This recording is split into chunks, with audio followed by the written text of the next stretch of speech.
What's up, everybody? Welcome to Flash Fried, your favorite show. We've cut the fat today. We fired TJ finally. Dude, Got tired of his lazy Do bullshit. you feel that, man?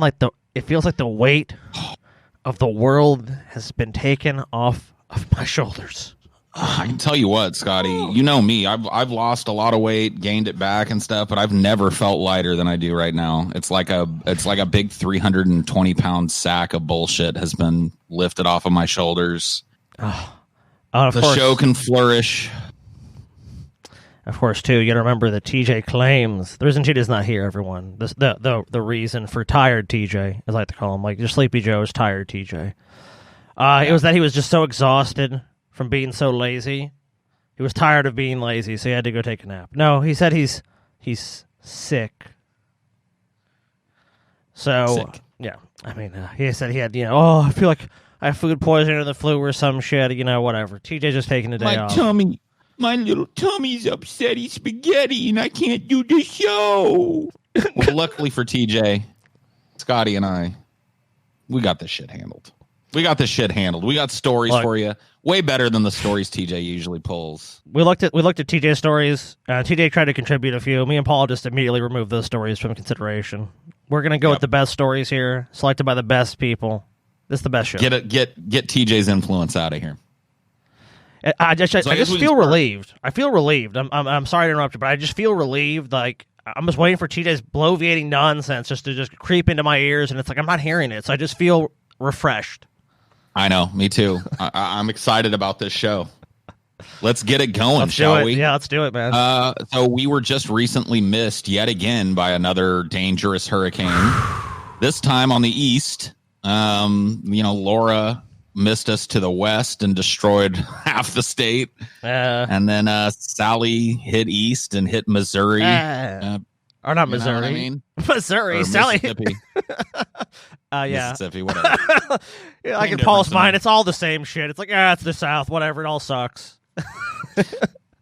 But here's some stuff on that. So Hurricane Sally, one of a record number of storms that have formed so far in the Atlantic this year, is pummeling parts of the Gulf Coast. After intensifying into a Cat 2 hurricane, Sally made landfall on the Alabama coast Wednesday morning. It's a particularly problematic cyclone because it's moving relatively slow, which means the storm can dump profound amounts of rain on the region. What's more, Sally's winds are forcing surges of ocean water into the coast, resulting in major floods. This is what happens every time the Gulf gets hit by a fucking hurricane. Oh, dude, we have flooding in the area we live in. There's flooding because of the storm surge. And dude, this storm, do you know how fast it was moving, dude? Super slow, right? Like 2 miles per hour. 2 miles. Yeah. I remember reading that. So that you think like in the mind of a person who doesn't know a whole lot about storms, like before I knew about hurricanes, moving slow, I would think that like, oh, that's good, but it's not. It means that it's just like sitting in the Gulf gathering strength before it hits, So yeah, not a good thing. It was intense, dude. It basically came over Florida.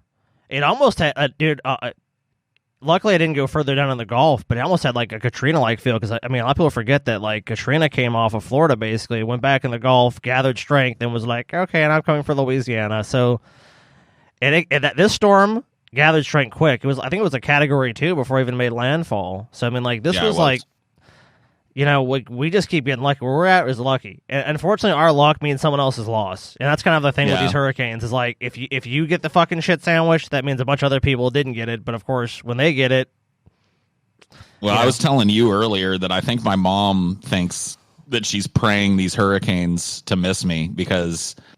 She always tells me, I always call her, we're fine, we got supplies, we're going to get out if it, and she always tells me, I'm praying, PJ.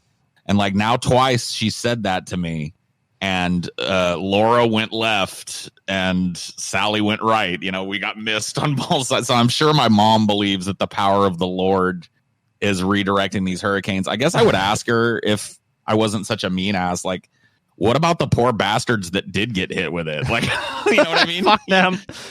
Well, your prayers steered the storm into a bunch of other people. that is true. But you know what? You know how moms are. It's like, if 1,000 strangers die to save one baby, my baby, then it's fine.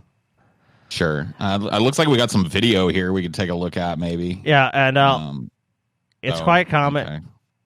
Yeah, it's quite common for people in this area where we're from, or not from, but where we live, for people that go to Pensacola. So I'm pretty familiar with Pensacola. It's not that far from here. Yeah, I've been to Pensacola. Yeah, as you well, have as well. so Yeah. Here's some footage from there. Oh, baby! It's completely waterlogged. Yeah, Pensacola is very low lying. I mean, there's the city of Pensacola. There's Pensacola Beach. I'm not sure which, if this is Pensacola Beach or the actual city. I'm not that familiar with it, but I'm not sure either. I know that, yeah, you're talking about the beach, which is on kind of basically an island. You got to take a bridge to. Yes. And you know all that's underwater. I would have to assume. Yeah, I'd have to assume with this going on that, yeah, it would be. But yeah, that's pretty fucking crazy shit there. Here's some more, I guess. I'll take another little look at some more footage. Some just crazy wind, crazy rain. Oh. Yeah, this is when it sucks to live on the water. You see, the people like, and they tell you like, "Oh, I have a house in Pensacola." You're like, "Ooh," because I'll tell you what, Pensacola gets hit fucking constantly. Like, Florida's one of those states that if you move to Florida, you have to come to terms with the fact that you are definitely going to experience hurricanes over and over and over again. Yep. Let's see. Yep. Of course, not to mention the fact that Florida's underwater, too. Oh, Gulf Shores. Let's take a look at that one. Yeah, that's actually even closer to here. Yeah, this is right by the Pensacola area. Hold on. I can't get it to full screen. Let me do it. Sign in. Sign in. No. Sign in. It's like, no. Get the full screen here. This is crazy. And this was like is this like a parking garage or something? That's what it looks like. Yeah, underground parking. Fuck, dude. It's just like, looks like something out of a movie. Fuck this. Oh, damn, dude. It's flooding like crazy. Okay, it's like... out of this. Whoever this is, I hope they got the fuck out of this underground garage, because this shit could fill up quick and just drown his ass. Fucking crazy, dude. Well, I mean, you don't realize, too, it's like with this intense rain... look, it's outside there, so it's like an open-air structure. But, oh, man, there is no fucking way you want to be out in this. This guy is fucking getting... I'll tell you what, that wind is fucking trying to knock him over. He's getting hit. He's probably some storm chaser, I'm guessing. I would guess so. Yeah. A lot of them come here because during hurricane season, we get a lot of people chasing storms. Especially this fucking year. Fuck. Ooh, Orange Beach. This is Orange Beach, Florida. Apparently the day after it hit, and see all these multi-million-dollar yachts just washed up on the shore. Now, their owners are probably happy with their tax write-off, and then, of course, now their insurance payout. Yeah, they get a new boat for free. But, yeah, you can see it did some major fucking damage. Oh, here. Yeah. You got like a boat. You got a fucking yacht pile up right there.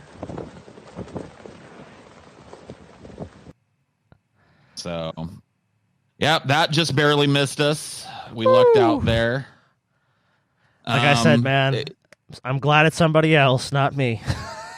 In some more stories about a lot of liquid. Cardi B files for divorce from Offset, the rapper, after 3 years of marriage following rumors of his infidelity. So that wet-ass pussy is on the market now. What do you think about that, Scotty? Dude, I think it's going to be a feeding fucking frenzy. A feeding you ready fucking to get You ready to get a bucket and a mop for that wet-ass pussy? Dude, I'll do whatever I got to do. I might get 2 buckets and 2 mops, dude. One might not be enough, Paul. One might not be enough. Who cheats on Cardi B? Offset. I don't know what Offset is, but I guarantee you. Yeah. Like, you're right. Well, dude, you know how it is. Okay, you know what? Here's the wisdom of my dad, and you can take it for your, what you will. Man that had many beautiful women in his life. I'm not just bragging to say because he's my dad. Whatever, like he did. No, legitimately. your dad slayed puss. Yeah, he did. So here's the thing. He said, like, you take the most beautiful woman in the world. Let me tell you something about it. I guarantee you one thing. There's some guy out there that's completely tired of fucking her. You're probably right. And that's basically what Offset, that's what it is. Like, Offset has so many hot bitches throwing themselves at him that's like, Cardi B, yeah, she might be like, damn, she's fine to a lot of people. But to him, it's like, that's whatever. I know her. We've done that. I got this new girl. Cardi B and Offset are officially calling it quits after 3 years of marriage. The wet-ass pussy rapper 27 filed for divorce in an Atlanta courthouse on Tuesday, saying the marriage is irretrievably broken and there are no prospects for reconciliation. Reportedly after finding out that the Migos rapper 28 had been unfaithful yet again. The pair, who share a 2-year-old daughter, Culture Chiari, is due in court on November 4th. So, not a lot of, I'm not going to cover this too deep, but I just wanted to let people know that the wet ass pussy is on the market. You know what I mean? But I mean, if this is looking good to you. If you want to get a bucket and a mop, you want her to do a Kegel when it's inside, she can do that shit. She knows how to work. Just that gotta pussy. say, I mean, like, look, you gotta be a big baller though. I mean, it ain't gonna work. She ain't downgrading. She was dating amigos. Those guys are rich and then some. So you got to bring some fucking cash to the fore. But hey, if you got that, you know what? Hey, go ahead. A man can dream, can't he? Surely. Cardi B.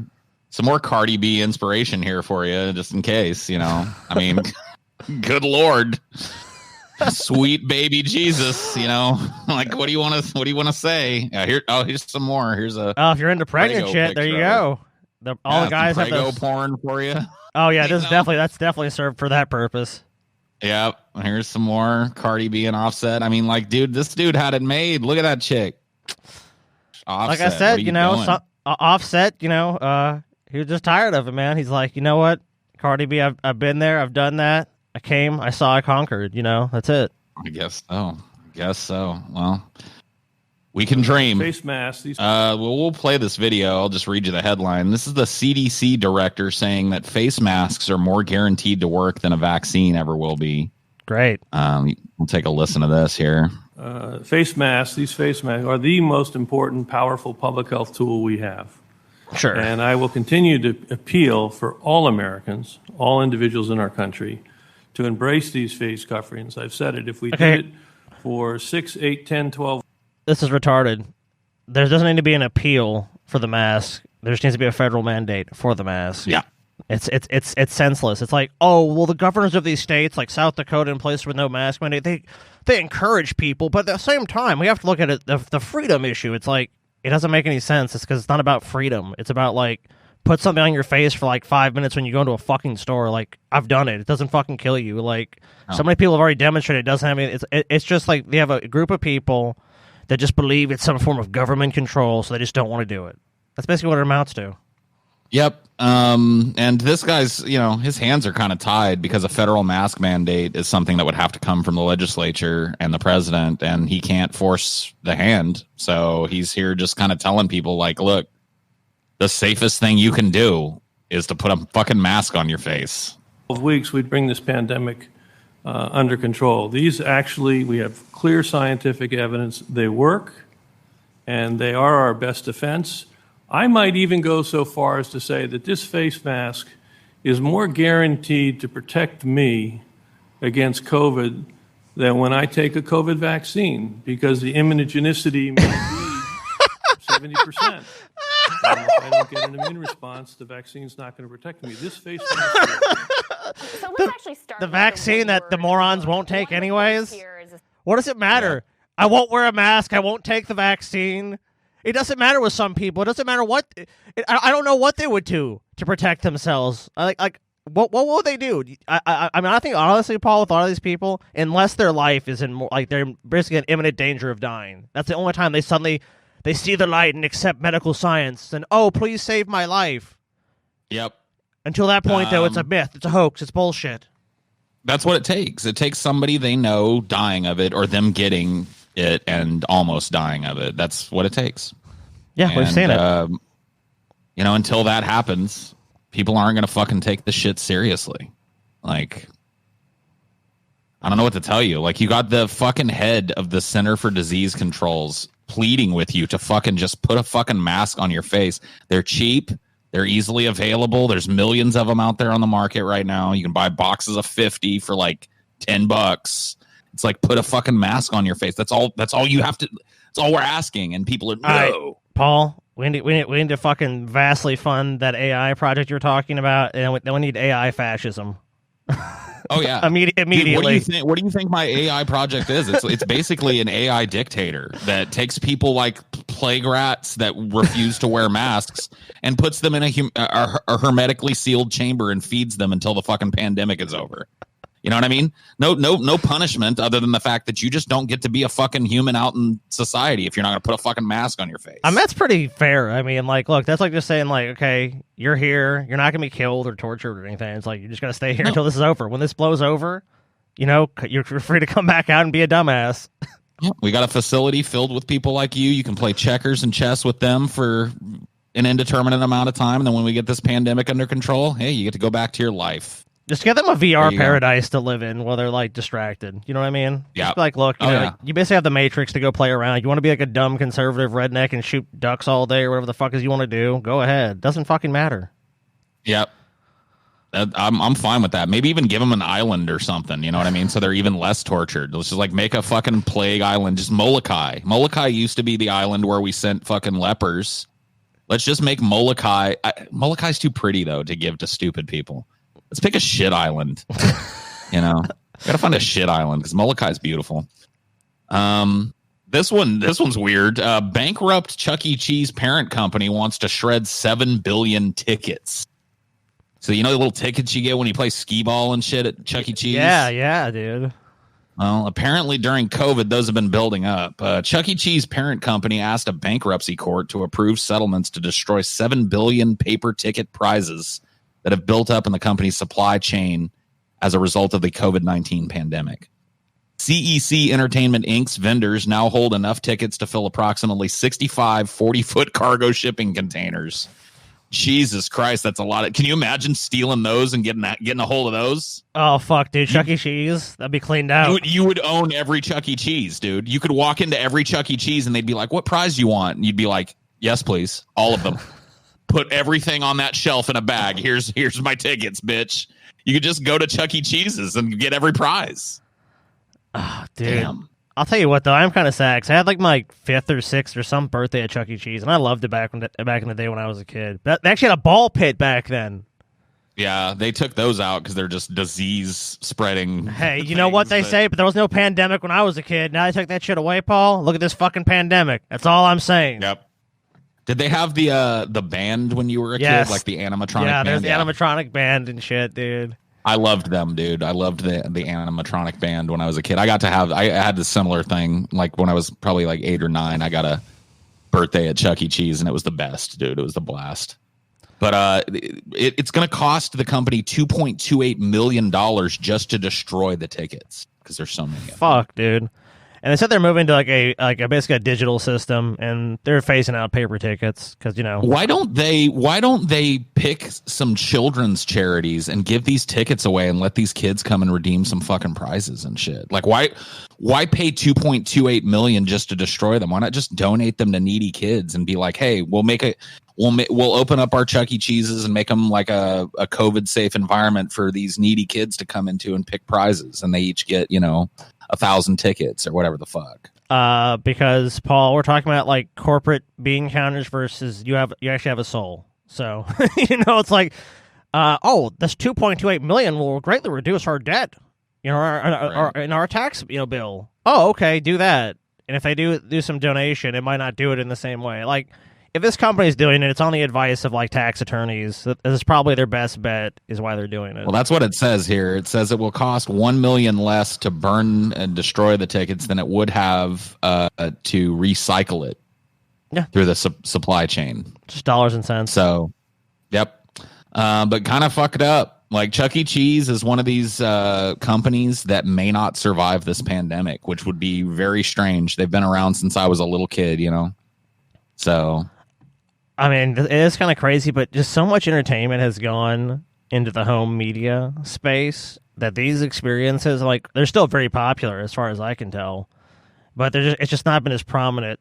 You know, the crazy thing is, Paul, they might end up, this actually might be beneficial for Chuck E. Cheese in the long run. If like some other company, they go bankrupt, they get bought out, and they just maintain the brand, but they shed all the debt for the company. Yeah. So it might actually be, in the long run, this actually might be beneficial to Chuck E. Cheese as well. Like, we never know, because I don't see these necessarily going away, but with COVID, that is a good valid question. Will they go away? Because some parents might just say it's too dangerous, and you're right, that could be the death of it. It really just depends how the market and how people actually respond to it. If people are ever comfortable in the near future, like maybe a year or so, going back to these places, then sure. But I think it's really dependent on what happens with COVID-19.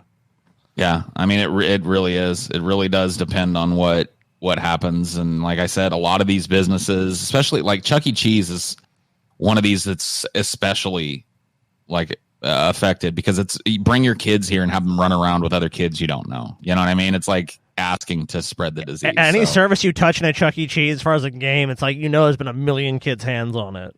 Oh, it's a germ factory already, so it's definitely a COVID risk. And like, who knows? Like they're going through bankruptcy right now. I mean, a lot of companies never pull out of that. So definitely not.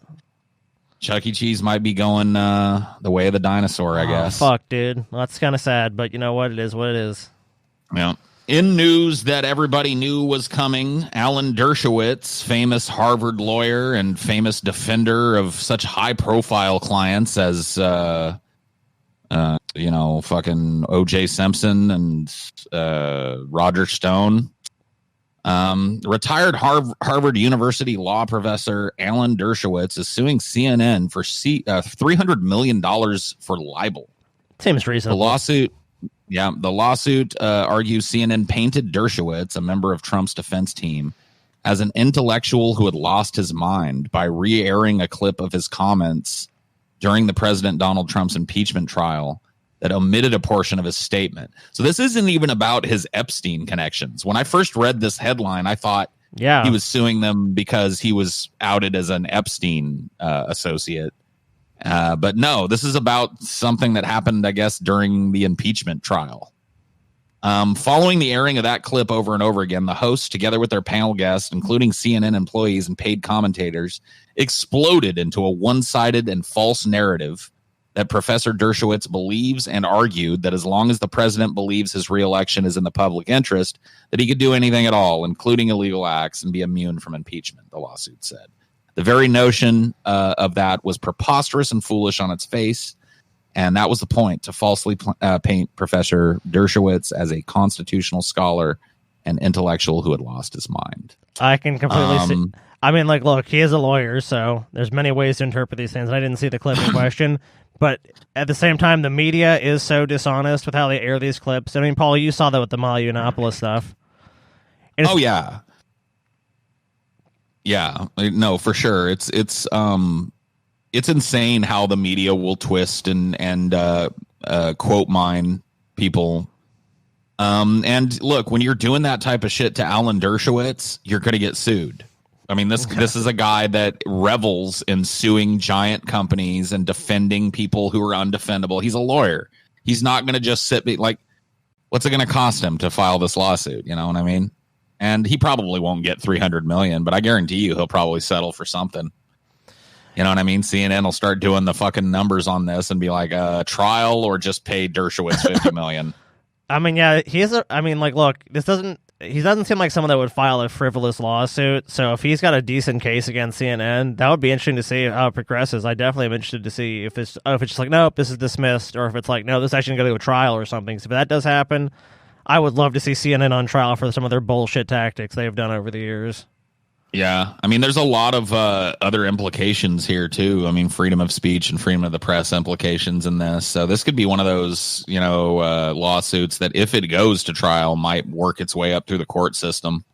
Because it's, oh, for what sure. side are you on? Like, whose side are you on here? The side of, freedom of speech and the freedom of the press to express itself and to make commentary, or the side of a person to not be falsely represented in the media? You know what I mean? And where does freedom of speech end and Alan Dershowitz's, right to not be painted as something he isn't in the mass media begin, 100% agree. Oh, yeah. I mean, and that's hopefully what we get an answer to. But, I think you brought up a very interesting point, too, with it being about freedom of speech, because I can also see that. You can just say, well, look, these people are just expressing their opinions about what's going on here. They're not necessarily making some factual, like, oh, this is how this guy is. I mean, obviously, when you're talking about a narrative, there can just be, I doubt they had a laundry list of evidence. And like we said, that you can edit a clip or to make it look like this guy is saying something when he's actually saying the exact opposite. So I really think what we'd have to do, and I think we should probably do next time if we follow up on this, is like try to find the clip in question and see. Well, I can try and do that now. Let me see. Let me just do this. I'm going to stop sharing the screen real quick and see if I can find this clip of what CNN said. Yeah, he's saying basically that it was something that it made it seem like he was representing Trump could do whatever he wanted, like he had total immunity as president. And I guess then the talking heads came in and were like, you see? They just want to give Trump unlimited power. Or I don't know what the fuck they said. I guess I'm just creating my own bullshit here. See here. Yeah, we just got to see if we can find that.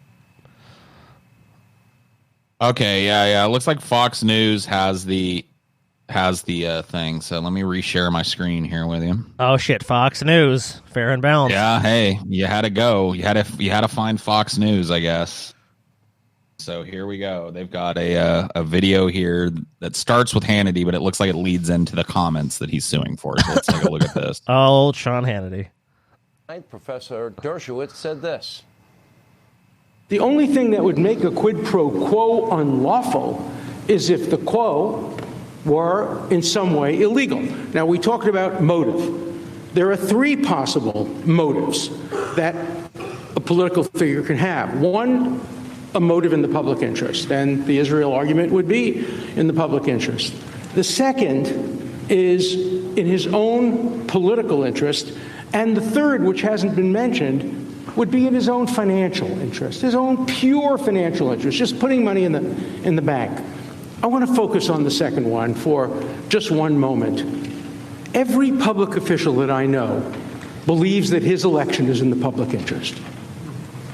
And mostly you're right. Your election is in the public interest. And if a president does something which he believes will help him get elected in the public interest, that cannot be the kind of quid pro quo that results in impeachment.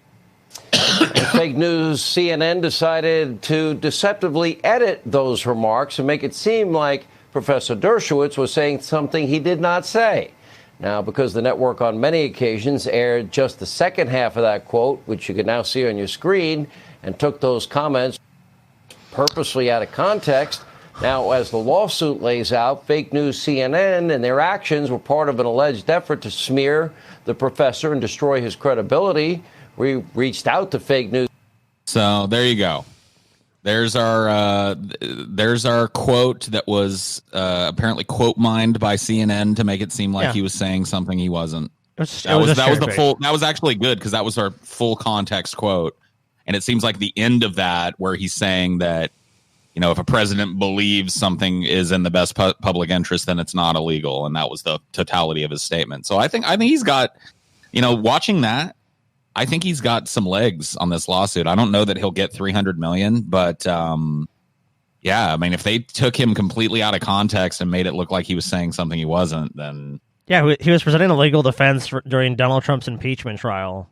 I mean, like whatever you think about Donald Trump, like that's his lawyer's job. That's what he's supposed to do. I don't even think Dershowitz was technically Trump's lawyer. I just think that he was consulted in the trial and took the anti, but I may be wrong about that. I just think that Dershowitz was consulted as a fucking witness in the trial or whatever for his legal expertise, but I may be wrong. But either way, it does sound like CNN was doing some fuckery here. So yeah, I guess Fox News got to call them out. I guess it does happen. So, eventually, it does happen. Yep. Here's some good news. Dozens of Amazon's own products have been reported as dangerous, melting, exploding, or even bursting into flames, and many are still on the market. When firefighters arrived at Austin Para's home on January 12, 2017, they could see smoke and the charred remnants of an office chair outside. Para, then 20, had been transported to the hospital. His mother explained to firefighters that her son's chair caught on fire while he was sleeping, and he was burned as he carried the flaming chair outside.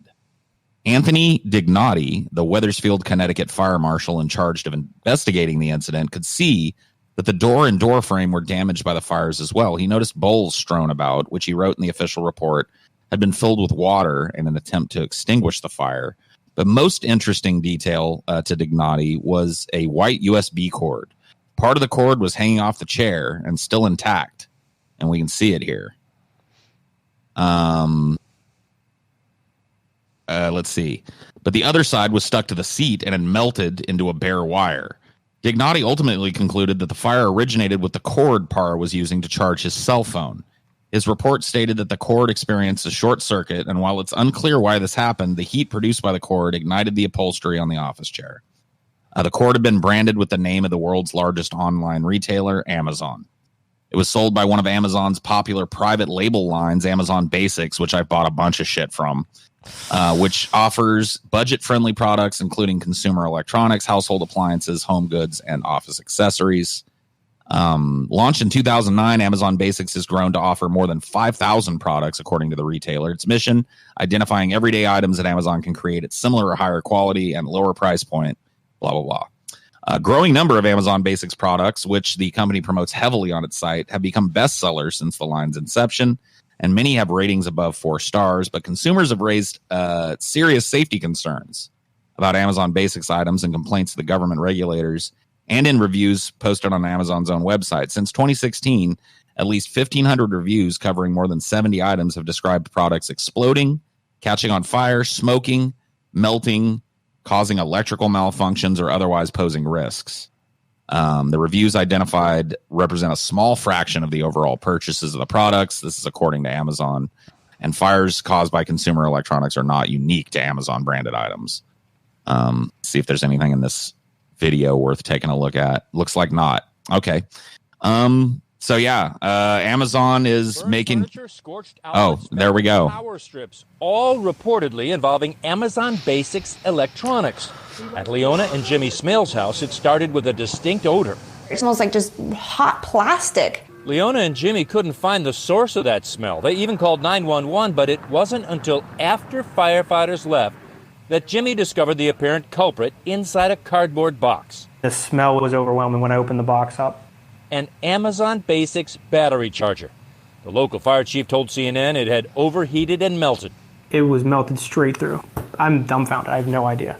Unplugged. Unplugged. No source of power to it. None. No batteries in the position to be charged. They weren't even in the box.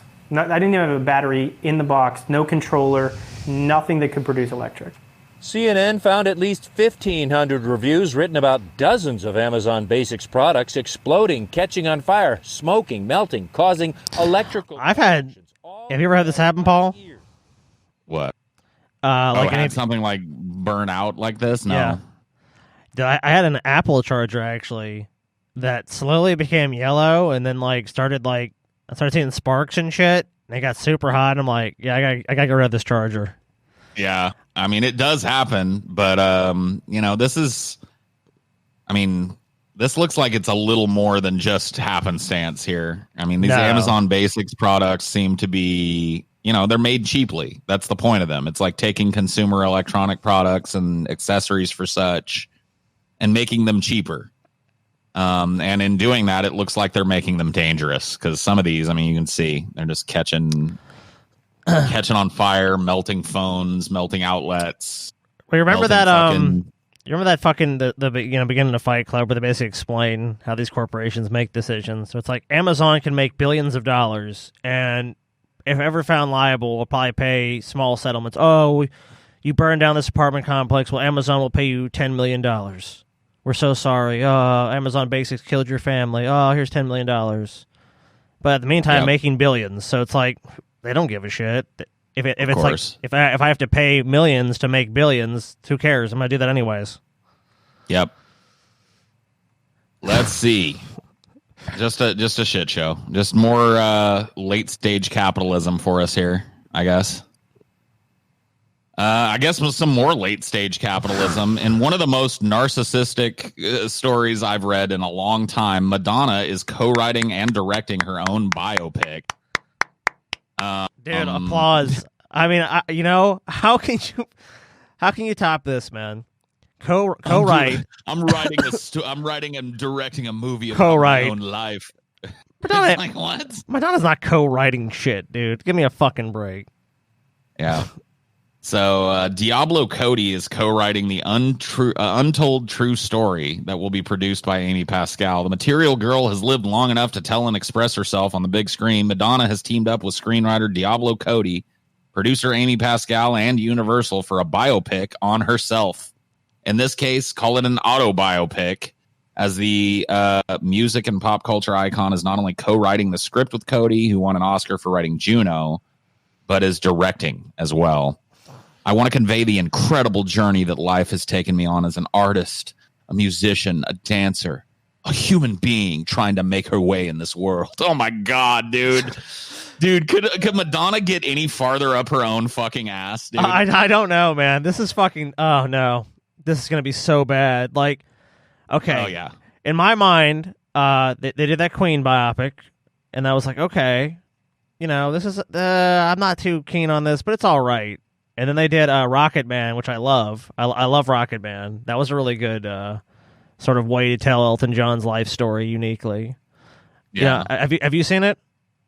I have not seen Rocket Man yet. No. I highly recommend that movie, especially if like you were disappointed with like the Queen biopic. But like I'm telling you this, like Elton John was like involved in his biopic, but it was like obviously there's a level of detachment from it. It was like, hey, how did this go? Like give us some details, and then a lot of the stuff was filled in, and they found I forget the guy's name, and he did a pretty good job playing Elton John.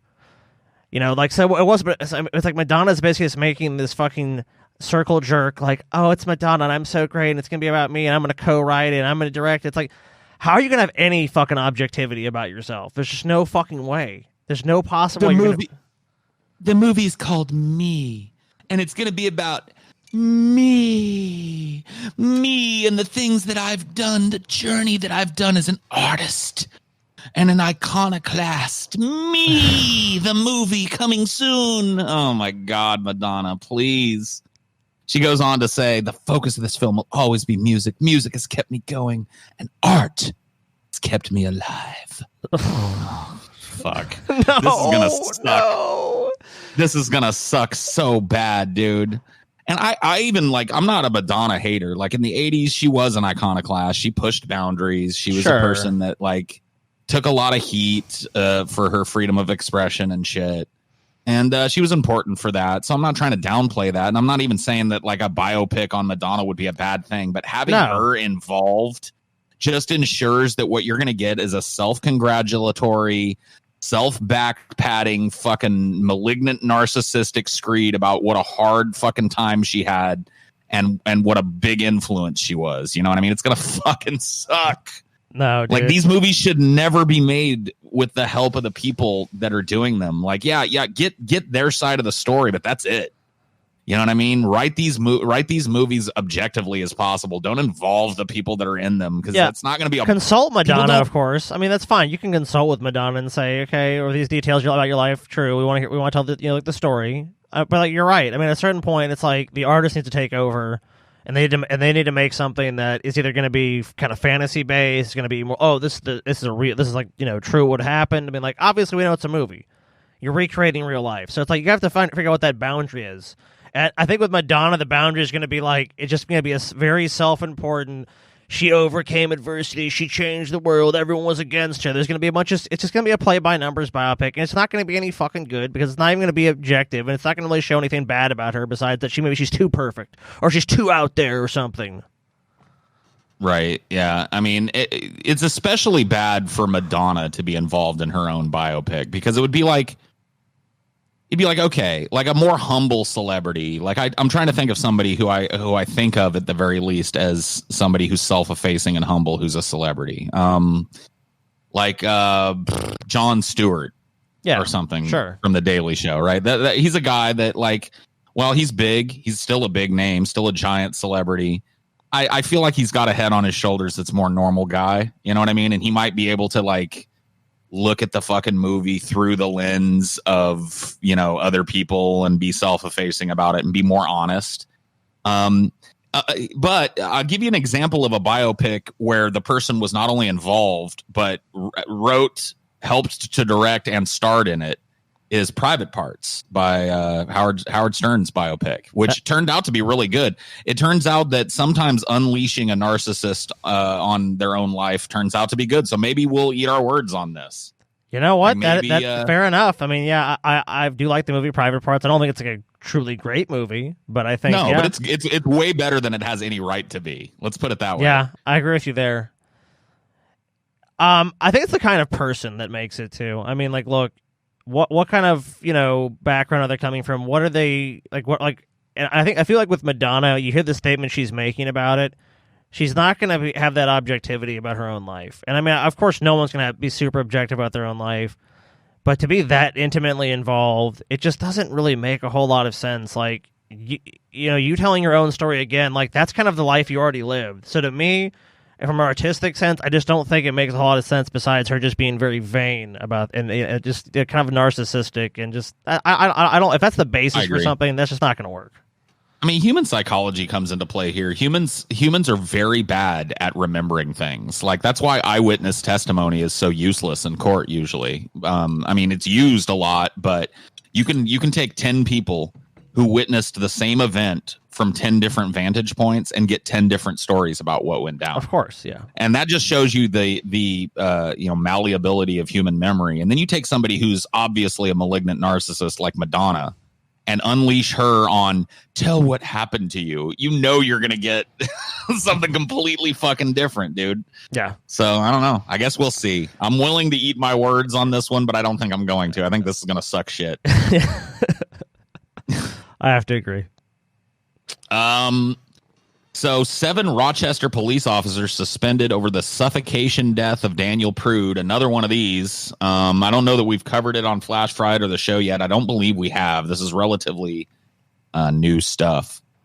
The mayor of Rochester, New York, has suspended 7 police officers involved in the March death of a black man in custody after raw video footage was released on Wednesday, according to the New York Times. Though officers' body camera footage showed Daniel Prude, who, shocker, I don't know if it says it in this article, is a black man, whose family said he was suffering from a mental health crisis at the time, was forced face down on the ground by police after the 41-year-old had reportedly run outside naked under the influence of PCP and shouted that he had COVID-19.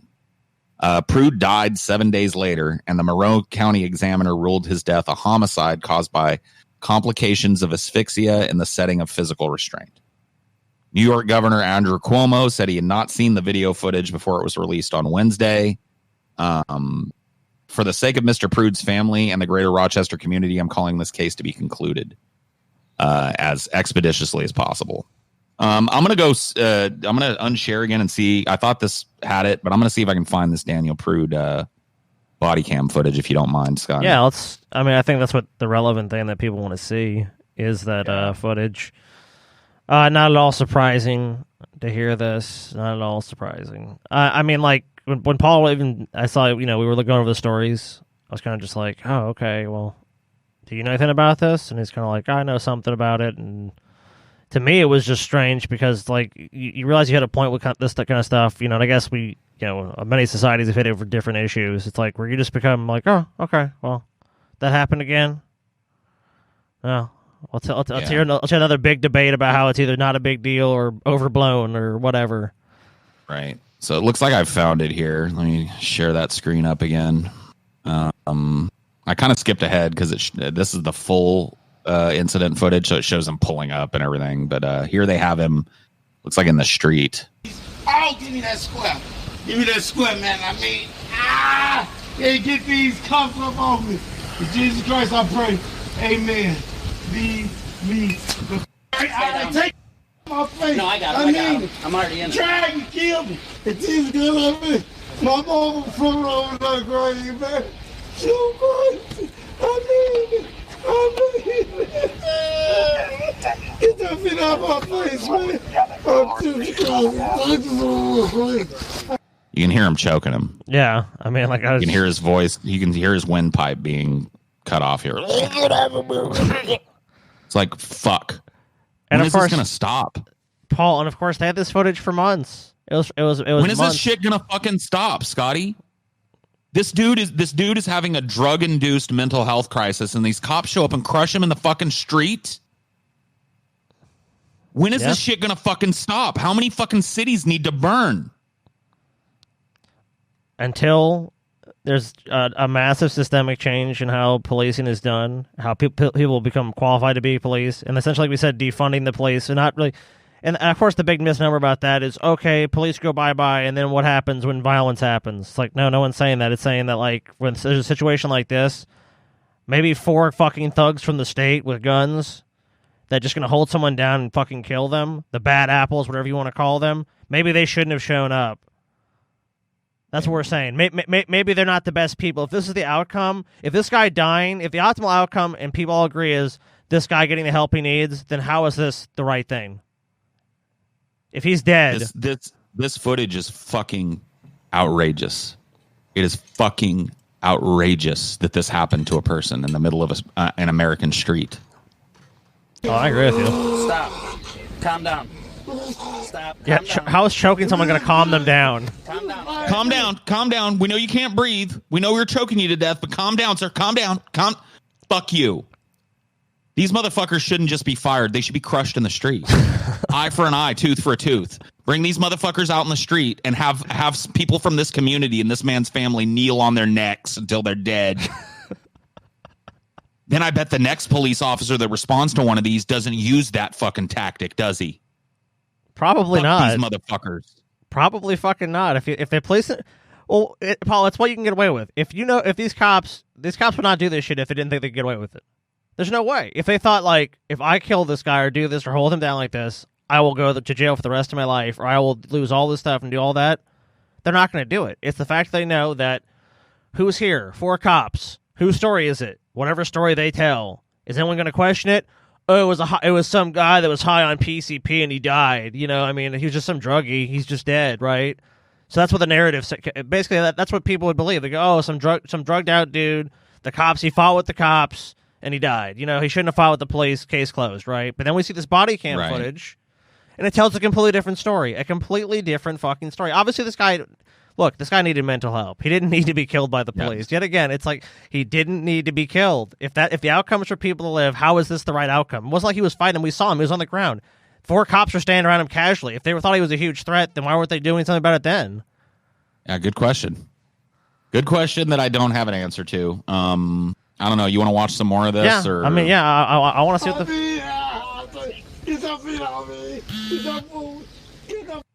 Yeah, there's an ambulance.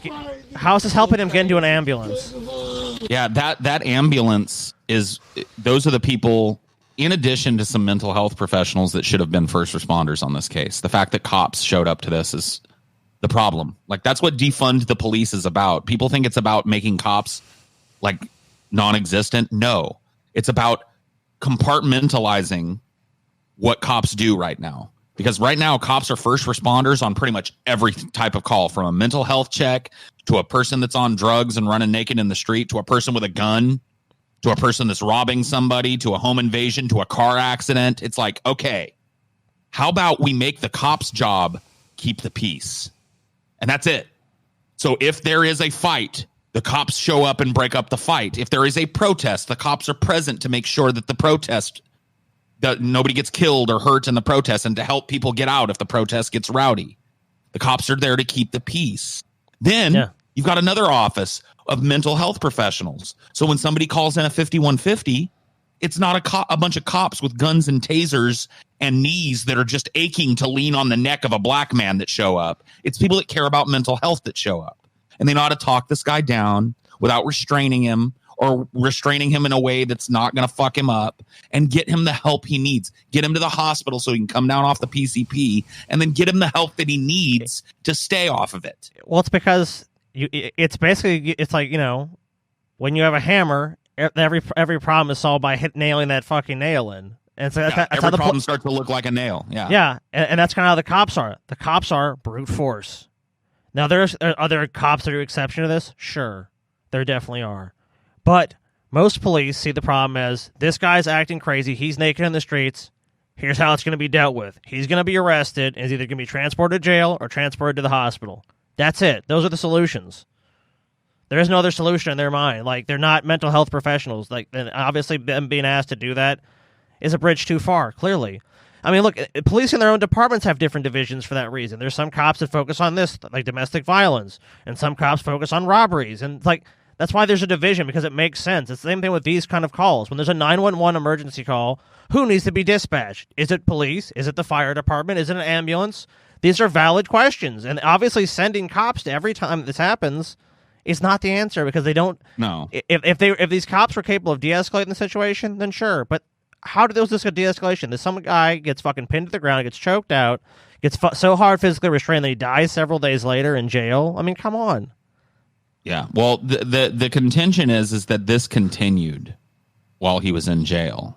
Like, this type of restraint and treatment continued, and that's what led to his death. Wow. So this is like a multi-day just showing thing. you how they. This is the only footage they have of it. This is just showing how they treated him at the arrest. Because he doesn't need to be in a jail. Right.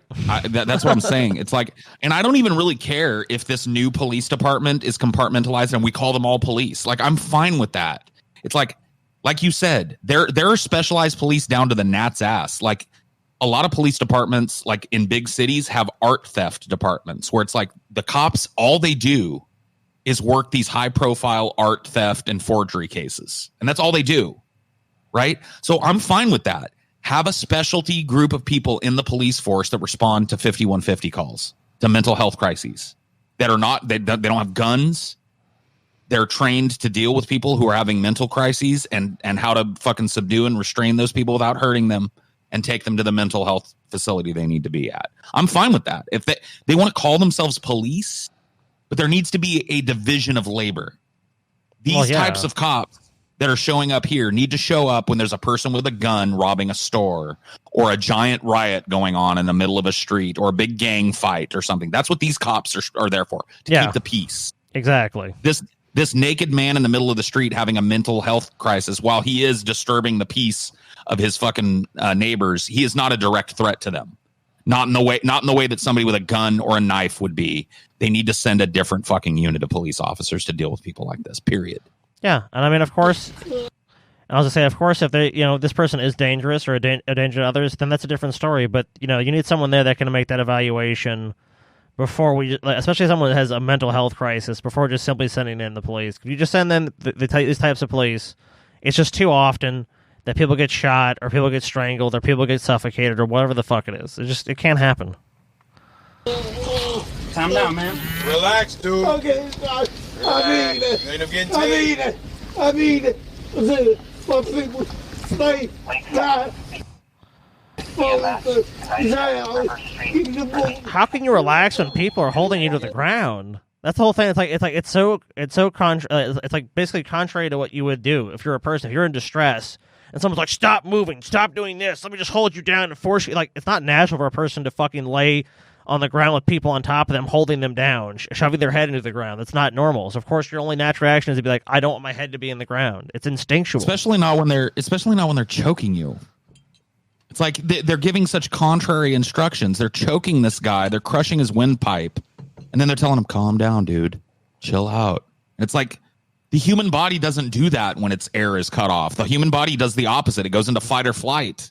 Exactly. Like, you're forcing this guy to struggle harder by crushing him. You idiots. Security out for us, please. Get off me. Give me the gun. Give me the gun. I mean, take this on my face. I believe this. I mean this. Stop spinning. Give me the gun. So there's the knee. I don't know. It's freezing out here. Here they are. Look at that cop. Let me back that up. I want to show you that cop putting his whole weight on this dude's head. Do you see that? Yep. You see how he's planking basically, and he's got all his weight shoving down on this person's head. Yeah, we're actually looking at his body cam, and the crazy look at this. It doesn't even look that bad, honestly. From the angle we're at, it looks like he's just holding, like he's using his arm strength, but it's actually using his whole body weight. He's like in a push-up position around this dude's neck. He's planking on the dude. He's literally planking on the dude's neck. Fuck, dude. Oh my god. How do you do this kind of shit to people, man? He's been out naked for 30 minutes. Yeah, I wonder why he's been out. You can see his knee there. And he's out naked in the snow in the middle of the street. It's just a horrible thing, man. You good, man? Fuck you, dude. Are you? Yeah, Mark. No. Are you good? I just kneeled on your neck for 2 minutes and 55 seconds. Are you good? Are you good? You were screaming for your life and calling for your mother. Are you good? You're calling for your people to help you and asking me please to stop crushing you. And now you're all quiet and stiff and cold. Are you good? Are you good? Are you good, bro? It's bullshit, dude. These cops knew exactly what the fuck they were doing. This guy, it's all an act. Are you good, dude? Oh, I care about you, dude. Are you good? Yeah, or whatever, dude. You fucking just planked on his fucking neck. I mean, dude, you had your arms around his neck, and you had all of your body weight, like you were about to do like a fucking push-up like this. And That's fucking insane. Then you're gonna tap the dude's head, and it's some bullshit. You good, bro? Hey, bro, you okay, good? Bro? You good, bro? You okay? No, clearly not. He's clearly dead. He isn't. Oh, he's he not wasn't dead. okay when you showed up, and now he's half dead. Well, I guess he's not dead. Congratulations. I guess he survived this. Where's he going? This east side? Fillmore and West. Puking? For male outside that night. Oh, he's puking. Yeah, I wonder why. Water. You see all that water came out of his mouth? No, I didn't see it, but I see it now. Gee, I wonder why that happened. Man, you puking? Oh, look. I saw the ambulance coming. Didn't even look at his chest compressions. Roll him over on his side. Yeah, why is this guy he's still being laid on the ground? He's still naked on the ground in the middle of a snowstorm. Yeah, like why is this happening? Like, yeah, why can't you? They killed him out here. Like that's what happened. They injured him out here, and then he got into fucking custody, and he died several days later from what they did to him. And continued to do to him while they had him in custody, probably. No footage of that one, though. He started throwing up. Now it looks like he doesn't even have chest compressions. Joey! Man. Oh, can you save this guy's life now? Oh. Yeah. We just kneeled on his neck for a bunch of time. Let's save his life now. Fucking cops. Oh man. Well, that's actually those were actually the EMTs trying to save his life. So no, nothing. No disrespect to them, but the cops, like, I just can't believe it's like what a fucking act it is at this point. It's like you guys stay back. Okay, yeah, now we pretty much killed him. See if you can bring him back to life. It's like, okay. We'll hold him, get the cuffs off, Yep. we're throwing him up on here and getting him in the water. Can you uncuff this man who you basically killed? Wow, thank you, officer. Thank you. Oh, great. Oh, He my started God. expelling like all the clear liquid, like he was throwing up. So, PCP can cause what we call excited delirium. Yeah, I know what excited delirium is. I guarantee you that's why he coded. So, I think that's probably so basically, pretty much you're it. it's basically like, oh, I know what it is. If you know what it is, then okay. Whatever.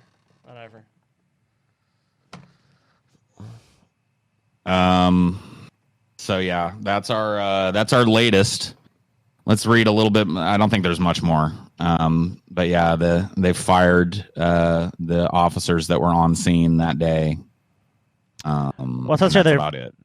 Okay, well, I think the other story said that. This one just says they're suspended. I think maybe that's the next suspended. Story. Right. I think the follow-up story you pulled, they actually ended up firing the officers involved in this incident. Yep, here it is. Rochester mayor fires police chief and suspends 2 city officials over Daniel Prude's death. So the police chief got his ass nuked for this, apparently. CBS News reports that the move comes following an investigation by the city's deputy mayor into how city officials behaved following Daniel Prude's death. Warren said Monday was police chief LaRon Singletary's last day with the Rochester Police Department. Additionally, she suspended communications director Justin Raj and the city's top lawyer Tim Curtin without pay. Singletary intended to retire at the end of the month, announcing his resignation following the outrage surrounding the body camera footage of Prude's death. So no pension for you, motherfucker. In his report, Deputy Mayor James Smith described a culture of insularity, acceptance, and quite frankly, callousness that was pervasive in the police department. According to his report, the mayor's office was not notified of Prude's death until mid-April, 8 days after the police union was allegedly informed and sent body camera footage. What a shock. From CBS News. But even when Chief Singletary told Raj about Prude's death in an April 10th email, he mischaracterized the medical examiner's findings, Smith wrote. In an email included in the report, Singletary said that the medical examiner found that Prude died due to PCP intoxication, excited delirium, and, quote, resisting arrest, when in fact the report concluded he died from PCP intoxication, excited delirium, and complications of asphyxia in the setting of physical restraint. What a that was not way. mentioned. Yeah, what a euphemistic way of saying the police strangled him to death. Yeah. Or suffocated The chief him. did not provide the chief did not provide the medical examiner's report or the body cam footage. This email is decidedly inconsistent with the interactions between previous chiefs and communications director and could be seen as less than forthright, Smith wrote. Another, can you put it any lighter? Less than forthright. Less than forthright. You gotta love it. It must be asked why Chief Singletary presented Director Raj with such a limited view of the situation. The report is also critical of Raj and Curtin, the lawyer, finding that they didn't do their due diligence to obtain the body camera footage, and they failed to properly inform Mayor Warren once they understood the significance of the case. Smith's report acknowledges that Raj was only on 2 email chains related to the case, but said Director Raj missed these opportunities, did not review the body cam footage, or notify the mayors of his findings. The police basically intentionally withheld all the evidence from the mayor's office because obviously they felt this mayor was not going to be favorable to them. They saw the footage. Yeah, because they took a look at the body cam footage and they were like, we killed this guy. So let's, he died of PCP. Just send that on. Yep. So this is actually good news because the people that are most responsible for the cover up of this, which are really the people that allow this type of culture to continue in the police department, all lost their jobs, which is great. The person directly in charge and the 2 people on the chain that are supposed to catch malfeasance, the city's top lawyer and this other guy, I can't remember what he was, police commissioner or whatever the fuck. All 3 of these people had a chance to fucking come clean about this and bring these cops to justice. And they all decided to cover it up. And that's what allows these things to keep happening out in the streets. So this is good news. What happened here today was good. This sends a message. I said, but Paul, remember, it's just some bad apples, right? Yeah, right. Yeah, I mean, because here's how that argument just falls apart completely. Because we've seen it. It went up the chain of command at the police department. They all knew about it. And instead of going, well, there has to be a full investigation now, it was, how can we cover this up as much as possible, obfuscate the truth, send very opaque sort of emails to the mayor's office, and when they're questioning us about this, oh yeah, this guy died. I mean, he was fucking high on, like I said, he was high. Just what I said a minute ago, they did the exact character. Oh, he was high on PCP. It was just some fucking crazy guy on the street, and he died. Just some crazy fuck, high on PCP. You know how these what can you do? These blacks you know how these blacks are with their PCP, and he resisted arrest out there, and we had to, but he died of PCP. That's what happens.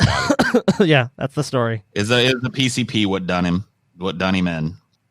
But yeah, good for this city for taking the fucking initiative here, because I gotta tell you, this is the power of these protests. People hate these fucking protests, but I gotta tell you, if this had happened and these Black Lives Matter anti-police brutality protests hadn't been started across cities and counties in this country, this would have been swept under the rug. This whole incident would have just been neatly swept under the rug, where the corpses of probably 1,000 black men are already there. So the fact that something actually happened with this brings a big old fucking smile to my face. The fact that a bunch of pigs lost their pensions and jobs over this brings an even bigger smile to my face. So fuck you for killing this man in the street, and I hope you all fucking rot in the hell that I know in my heart of hearts doesn't exist. But if it does, we wish you would go there. Rot in peace. I wish I could visit you, not go there myself, but just visit you and see what kind of special torment you get. Well, Paul, we got to be honest. If there is a hell, I'll definitely be seeing you there, buddy. So here's a good one. And looking at things, probably our last pleb story of the day. So plebs, get ready to get the fuck out. California official implores Trump to take climate change seriously. Trump insists it'll start getting cooler. Yeah. I like it'll that get answer. cooler. It's going to start getting cooler any old time. I mean, eventually he's going to be right. Climate change is real, and it's most certainly making the West Coast wildfires worse. But even when faced with that reality in California on Monday, President Trump turned to his old favorite advice of forest management and then seemed to fall flat out doubt climate change altogether. Hundreds of thousands of acres of land are still on fire throughout California, Oregon, and Washington. In California alone, 3.2 million acres have burned so far this year. That's a profound... That's 3.2 million acres of forest. That's insane, dude.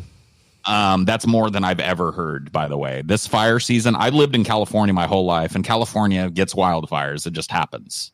I've never heard a number like that in all my 40 years. This is the worst that it's ever been in the time that I've been alive, and maybe in recorded history in California in terms of fires. Yeah. 24 people have died. The biggest wildfires the state has ever seen. But just like he did during California's then record wildfire season 2 years ago, Trump got off Air Force One in California on Monday and immediately suggested that forest management, raking forest floors and performing controlled burns, for example, could solve all of California's problems. California Governor Gavin Newsom quickly took Trump to task on that statement during a meeting later that Monday. We can watch that here. Let me get this going here. It's going to ask me to fucking log in again. Sign in. All right. Let's pause this and get it back to the beginning, full screen it, and take a look. One thing is fundamental. This is very quiet. Okay, there we go. Land in this state is federal forest land. 3% is California. So we really do need that support. We need that emphasis of engagement. And we are fully committed to working with you to advance that cause. And final point, I'd be negligent, and this is not, and we've known each other too long, and as you suggest, the working relationship I value. We obviously feel very strongly that the hots are getting hotter, the dries are getting drier. When we're having heat domes, the likes of which we've never seen in our history, the hottest August ever in the history of the state, the ferocity of these fires, the drought, 5+ years, losing 163 million trees to that drought, something's happened to the plumbing of the world. And we come from a perspective, humbly, where we submit the science is, in and observed evidence is self-evident, that climate change is real, and that is exacerbating this. And so I think there's an area of at least commonality on vegetation, forest management, but please respect, and I know you do, the difference of opinion out here as it relates to this fundamental issue on the issue of climate change. Absolutely. Appreciate that. Jed, please. That's like the most... Go ahead. That's not actually the video that I thought it was. So let me see if I can find that. Let me unshare again. Yeah, that was like the most padded sort of way I've ever seen someone interact with anyone else. Like, oh, with respect, I think there could possibly be commonality. It's like you have to treat Trump like a child, essentially. Yeah. Let me see if I can find this. That was astonishing to see someone use that much sort of padding and softness with words in order to talk to somebody that, ostensibly is an adult and can just be like, look, we think climate change is real. Maybe you don't. Yep. But at the same time, we're seeing the evidence here. So, okay, this is actually great. This is great. Yeah, so this is the video I thought we were watching, but it was interesting to hear Gavin Newsom supplicate himself to Trump's ego. That was very strange. This is a different official. I forget his name. Kind of taking Trump to task a little harder at the same summit. So here we go. Science is going to be key, because if we ignore that science and sort of put our head in the sand and think it's all about vegetation management, we're not going to succeed together protecting Californians. Okay, it'll start getting cooler. You just watch. I wish science agreed with you. Hey, well, I don't think science knows, actually. Donald Trump. I don't think science knows, actually. Well, I don't think science knows, actually. Yeah, the jury's still out on that one. Yeah, jury's out on that. I don't think science knows. Oh my God.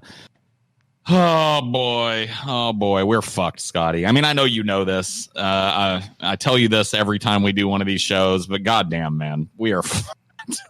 Yeah, the governor of California, please, Trump, take this seriously. Trump. Oh. Yeah. Then they have basically Trump and his like. I think it was like the Department of Homeland Security guy, and there's like, yeah, climate change. What a myth. Of course, it's not real.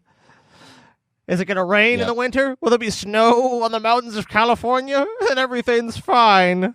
Like, okay, great. Damn, look at this sculpted jawline over here on the left that we could get. You see that? Yeah, dude. I'll tell you what, I saw an ad for something like this, too. It was like, you feeling like you're looking old and shit? It's like, there's this jaw thing. It's like, it's 40 pounds of pressure, and you bite down on this thing, and it makes you look younger. This bitch had like the full-blown jowl going on, and then look at her now. She had like the Winston Churchill jowls going on. Her jowls got fucking swole, dude. That's what happened. Yeah. She's like now she's ripped in here. It looks like she could just bite your fucking face off now. Damn. I almost want to click that. But you know what I want to do more, Scotty? What's that? Kick these fucking plebs out of here. Plebs, I don't know what to tell you. TJ usually handles this. Scotty, do you want to handle it this time, or do you want to let me handle it? Dude, I think you sound like you're itching to handle it. It's like you're itching. I don't know what tact I'm going to take with them. I'm usually pretty mean to the plebs. I'm just going to tell you, like, this is half the show, in case you didn't know.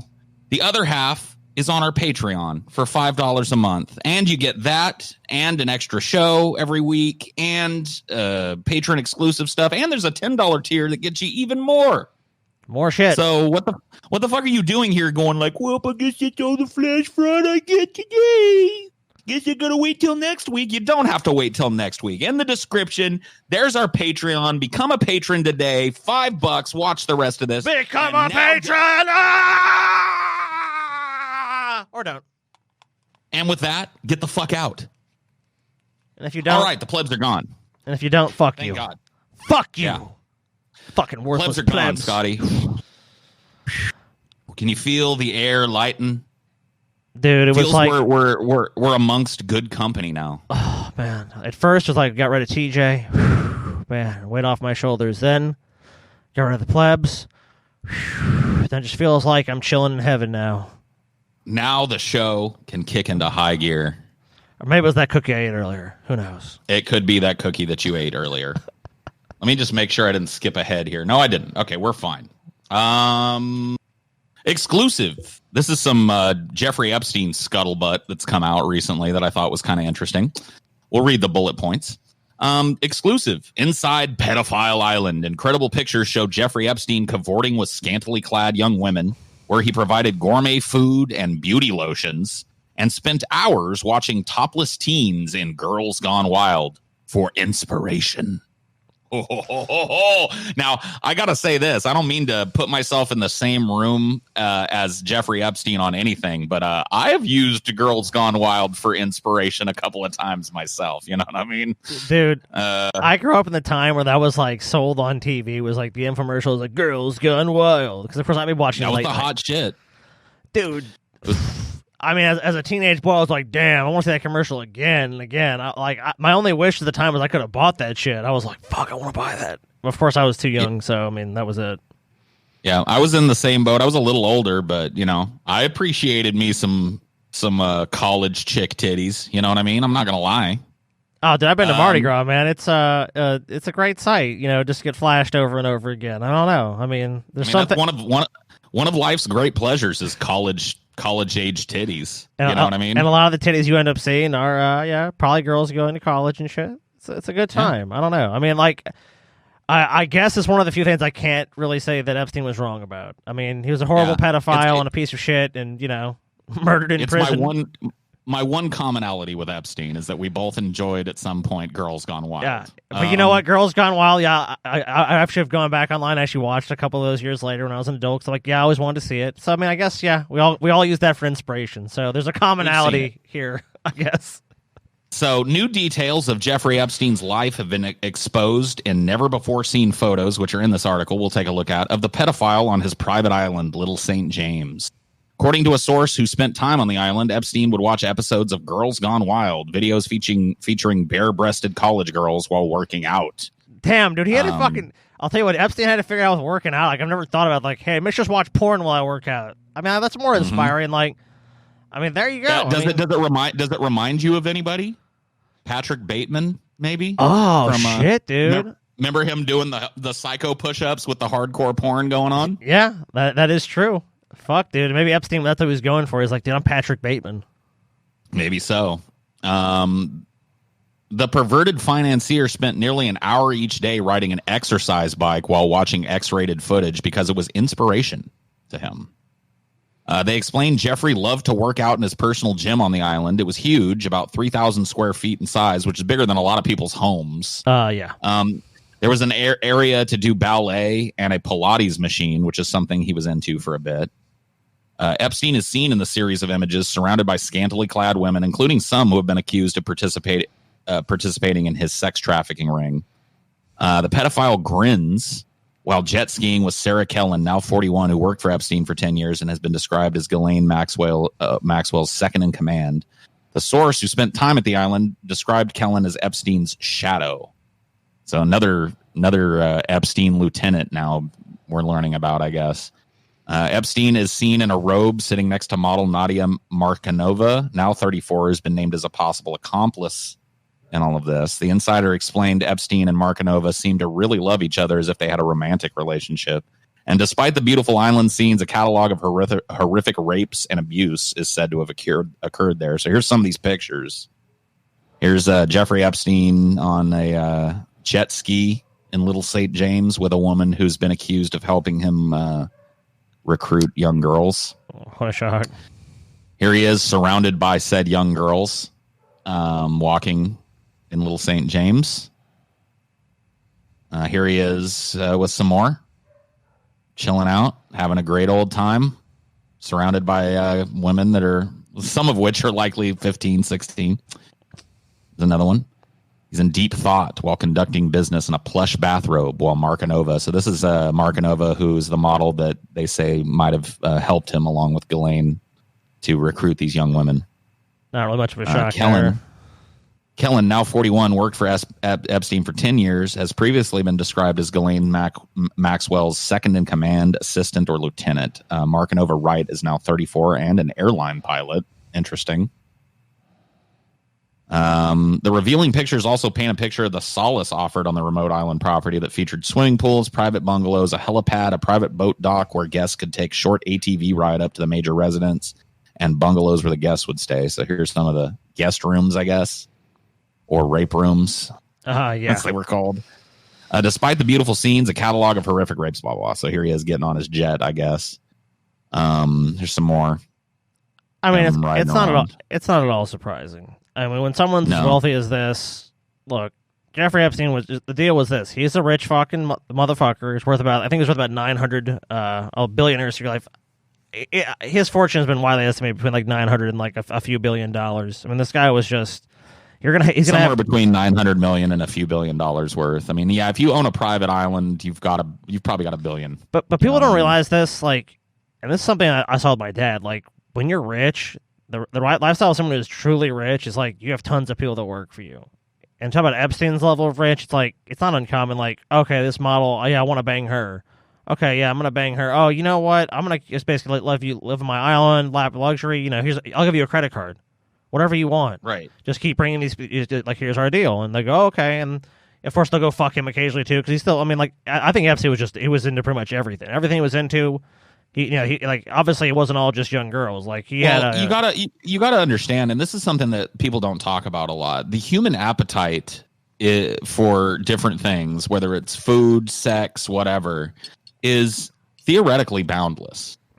Like, a person like Epstein who isn't bound by, because like a guy that looks like Epstein, we're looking at him here, he's not a bad looking dude, but he ain't no fucking supermodel or nothing. If he was like a bank manager or something, he wouldn't have access to this type of shit. He might still have those appetites, but he wouldn't have been able to create a sex ring that secretly brought young girls to his pedophile island for fucking 20 years. You know what I mean? Like, so he more than likely would have just lived a normal life, maybe molested one kid, which is horrible, but got caught for it and ended up in jail. Like that would have been Jeffrey Epstein's life.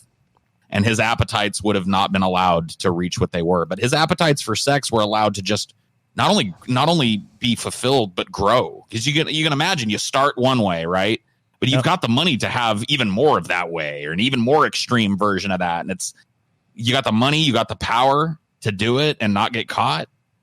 The human appetite is theoretically, like I said, unlimited when it comes to shit. And he always had a buffer too. I mean, like Epstein was a smart dude, so he always made sure, like, okay, he gets some woman who was of age and basically loyal to him. Then it's like, okay, go out and find these women for me. And then they're just brought to him, and it's almost like, oh well, they came on to me, they were just brought here, and then we had sex. Well, he took his business acumen and parlayed it into making this happen. He treated it like a business. Like you said, rich people, wealthy people, businessmen, they've got so many buffers between them and the acts and things that they do, just as a natural part of how they do business, because it legally protects them and blah, blah, blah, blah. He just took those same principles and applied it to getting teenage girls to his island so he could fucking rape them. Yeah. You know what I mean? That's like, it's fucking crazy to me that this went on for so long, right under the nose of all the authorities. In fact, known to a lot of the authorities locally where he lived in the United States, but known to a lot of powerful people, and he just kept right on doing it. Well, he was well connected, and what's the best way to get someone to go along with your conspiracy, Paul? Do you know what it is? What? To make them a co-conspirator. Oh yeah. Yeah, you involve them so that they feel like that they're now part of it. It's like, if let's say someone's selling drugs or something, and they say, okay, Paul, a package got delivered to your house. Oh, what's this? Oh, a bunch of money. Okay, cool. You know what? I'm happy I got all this money, Oh, yeah, Paul, by the way, now you're involved in my business because you accepted this money. Yeah. Oh, well, I don't want to be involved. Well, you accepted the money. You want to go to jail? No? Okay, there you go. Epstein brings people to this island. Well, hang on. Have you seen that movie? I think it might end up being Clint Eastwood's last movie, The Mule. Yes, I've seen it. Yeah, I liked it. So it's basically what you're talking about, how he gets press ganged basically into being a drug runner.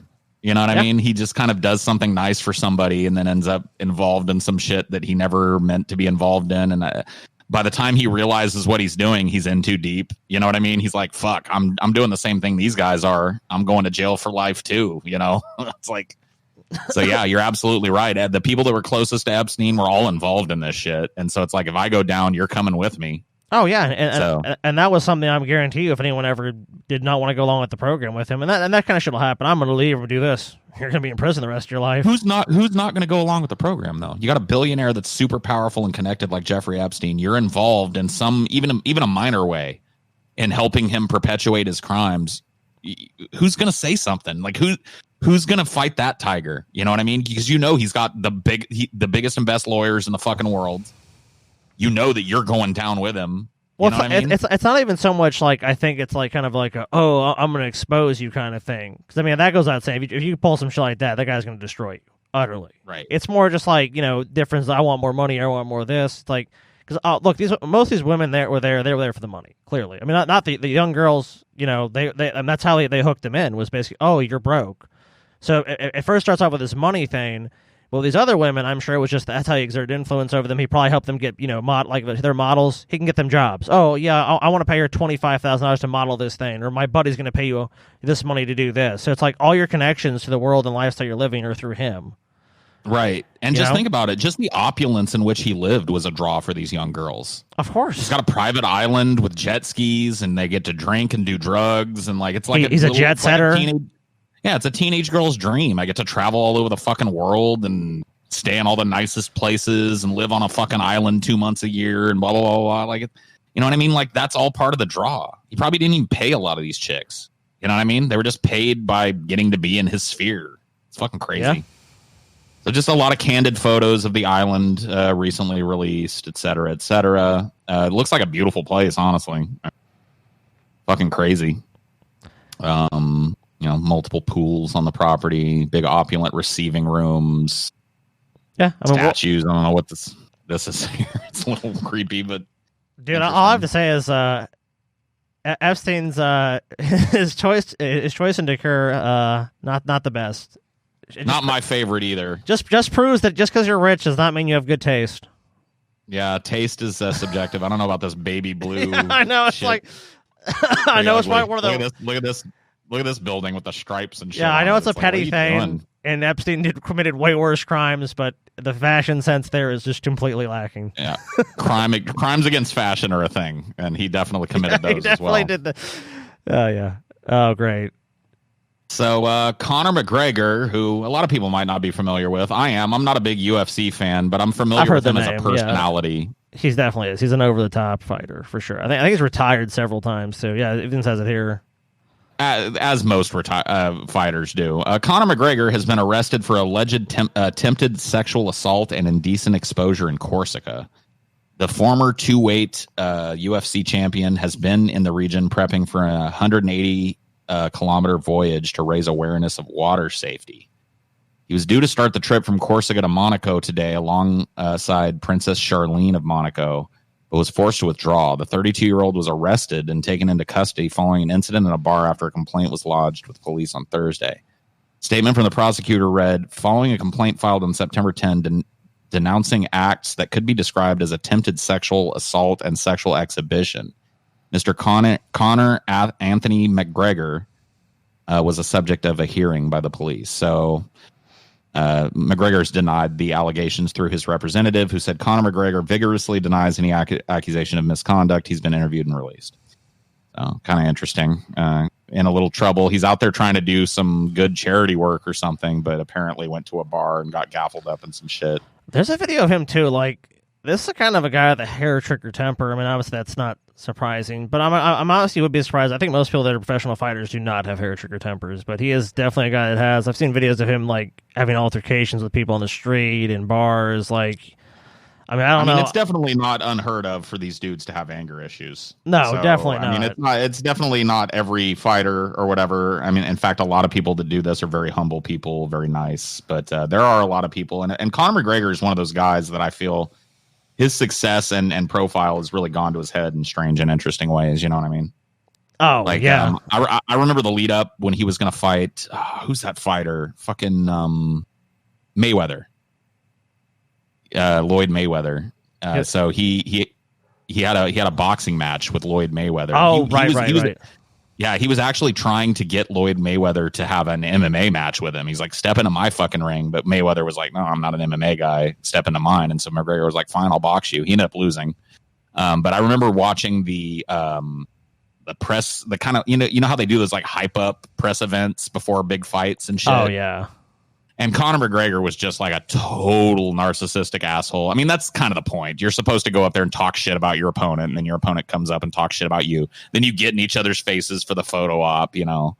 But just looking at how he carries himself, I've got a feeling that, like, you know, he's got some pretty big ideas about who Conor McGregor is and what he's worth and shit. So that can play into a lot of angry outbursts and inappropriate shit too. Well, that fight itself made a ton of money. So I mean, this guy's got more money than sense, clearly. And you know, he's at that point where he's so famous and so rich. I mean, like, yeah, maybe his career is on the decline, but he still has all that wealth. I mean, at least for now. But I kind of feel like Conor McGregor is going to be like, he could potentially be the next Mike Tyson as far as that kind of shit. Like, he had a nice little run, maybe not as dominating in the fighting sport, but like, I see him as like losing all his shit and then maybe coming back and making a comeback. That's like probably the best you can hope for, because these kind of guys always implode, and you kind of see it. He's been.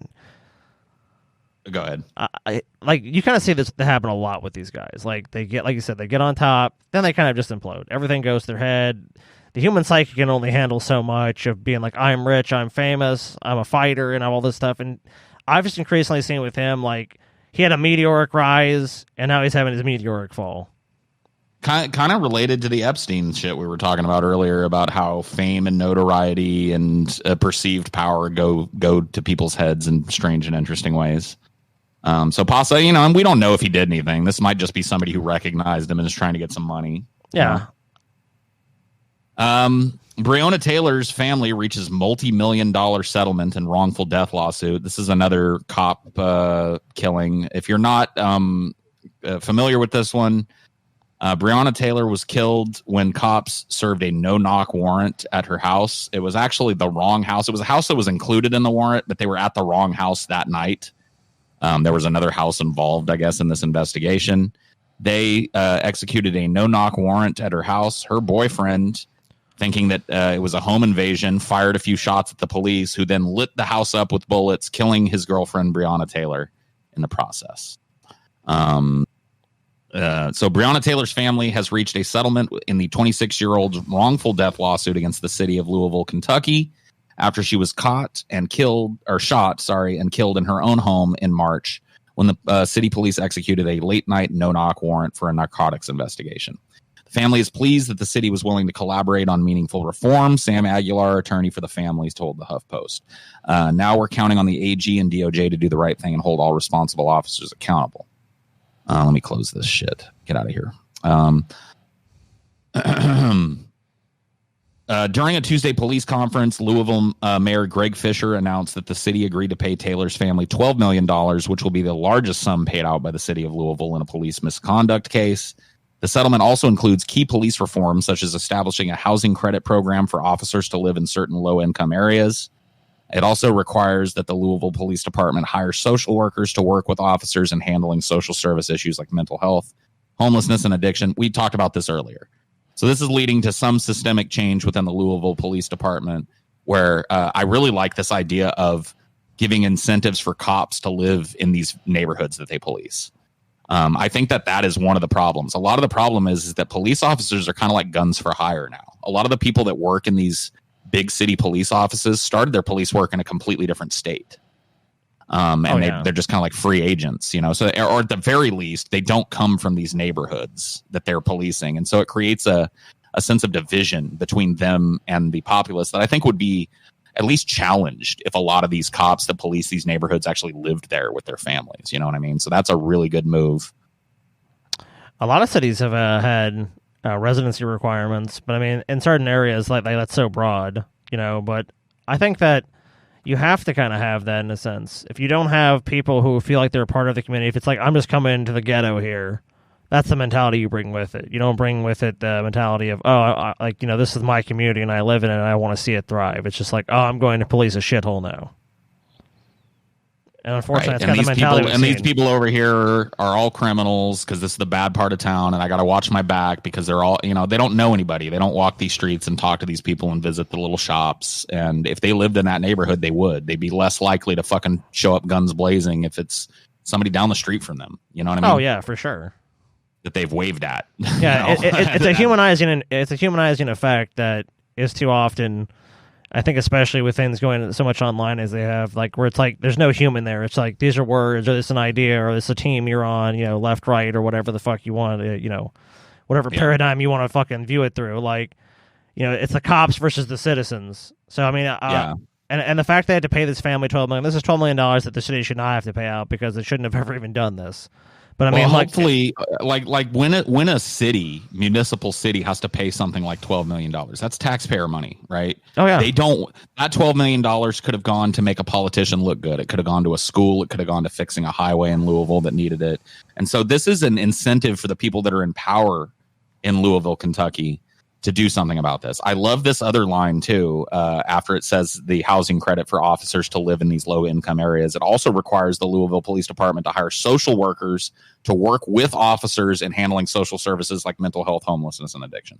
So this is what we were talking about earlier about compartmentalizing the police department, adding specialists so that these people that are on drugs or having a mental health breakdown aren't crushed in the street. These professionals show up that know how to deal with people in crisis. So this is good. Once again, all the people that are bitching about these fucking riots, eat a fat dick, because actual systemic change is happening in these fucking places where people quote unquote rioted. Yeah. And it was only because they raised these fucking issues from an issue of local prominence to an issue of national prominence that any of these systemic changes in these fucking states and cities are happening. So fuck anybody who's against these protests and standing in the way of it. Here's the proof. The proof is in the pudding. Shit is actually changing in some of these places. Yeah, if people are going to wait for it to change, they've already waited and it hasn't changed. So if protest is the means by which it changes, then so be it, because it needs to change. We can't just keep killing our citizens in the streets. It doesn't fucking work. Lanita Baker, who is the attorney for the Taylor family, says justice for Breonna Taylor is multi-layered. We're not going to stop our cause to hold the officers responsible for Breonna's death accountable. We're going to continue to put pressure on the Attorney General's office to present a fair case to the grand jury. We know that indictment is coming from the grand jury. So they're not, like, they got this settlement, but they're not done. Like, they're going after the cops that actually killed Breonna Taylor. They want to. They don't just want the money. They're not looking to be bought off. They want to see justice in these cops. Well, hold those cops accountable, and hold all these cops accountable, and that's the only way you're going to change that things change in this country. Is if they're not held to account, if they know credibly they can get away with this shit, they're going to be corrupted. That's how the way power works. You have to put checks on power. If you don't, this is what you get. Yeah. Your actions displayed an extreme indifference to the value of human life when you wantonly and blindly fired 10 rounds into the apartment of Breonna Taylor. Mm-hmm. Assistant Chief of the Louisville Metro Police, Robert Schroeder, wrote in Harkinson's termination notice. So this is Detective Brett Harkinson, who was fired in June, 3 months after the shooting. So there's still a number of officers that fired shots that day that have not been brought to justice. And I'm good on this family for not just taking the $12 million and forgetting about all this. Good on this family for trying to institute real change that will last in Louisville. So good on them. Yeah, 100%. I hope it leads to more meaningful changes there. In shit that should come to America news, yes, Indonesians are made to dig graves as punishment for not wearing face masks. America, this law needs to be passed right now. I guarantee you I'd see nothing but a sea of face masks if this was a law. Yeah, you don't want to wear you're caught out in public or in a public place without a proper PPE. Guess what? You get to spend a week digging graves for victims of COVID. 8 people in Gresik Regency, East Java, were ordered by local authorities to dig graves for those who have died of COVID-19 as a punishment for not wearing their face masks in public. Surmay District Head Suyono said that he punished residents who did not wear face masks by making them dig graves at a public cemetery at Gabatan Village or Nagabatan Village. There are only 3 available grave diggers at the moment, so I thought I might as well put these people to work with them, said Suyono, as quoted by TribuneNews.com on Wednesday, adding that local authorities made sure the health protocol violators did not participate in the burials. So they made sure that they didn't give them COVID in doing it, but taught them a fucking lesson. See, this is the type of shit. I know it's draconian, but I feel like there are certain people that don't learn unless you do something like this to them. Like we were talking earlier, how shit has to hit home. If these anti-maskers were just arrested and taken out to dig graves for people who have died for this, I guarantee you when they were done digging those graves on that 12-hour shift, they'd be wearing a fucking mask. Like, that's how else do you convince these fucking people this shit is real? You know what I mean? Well, and that's the big difference.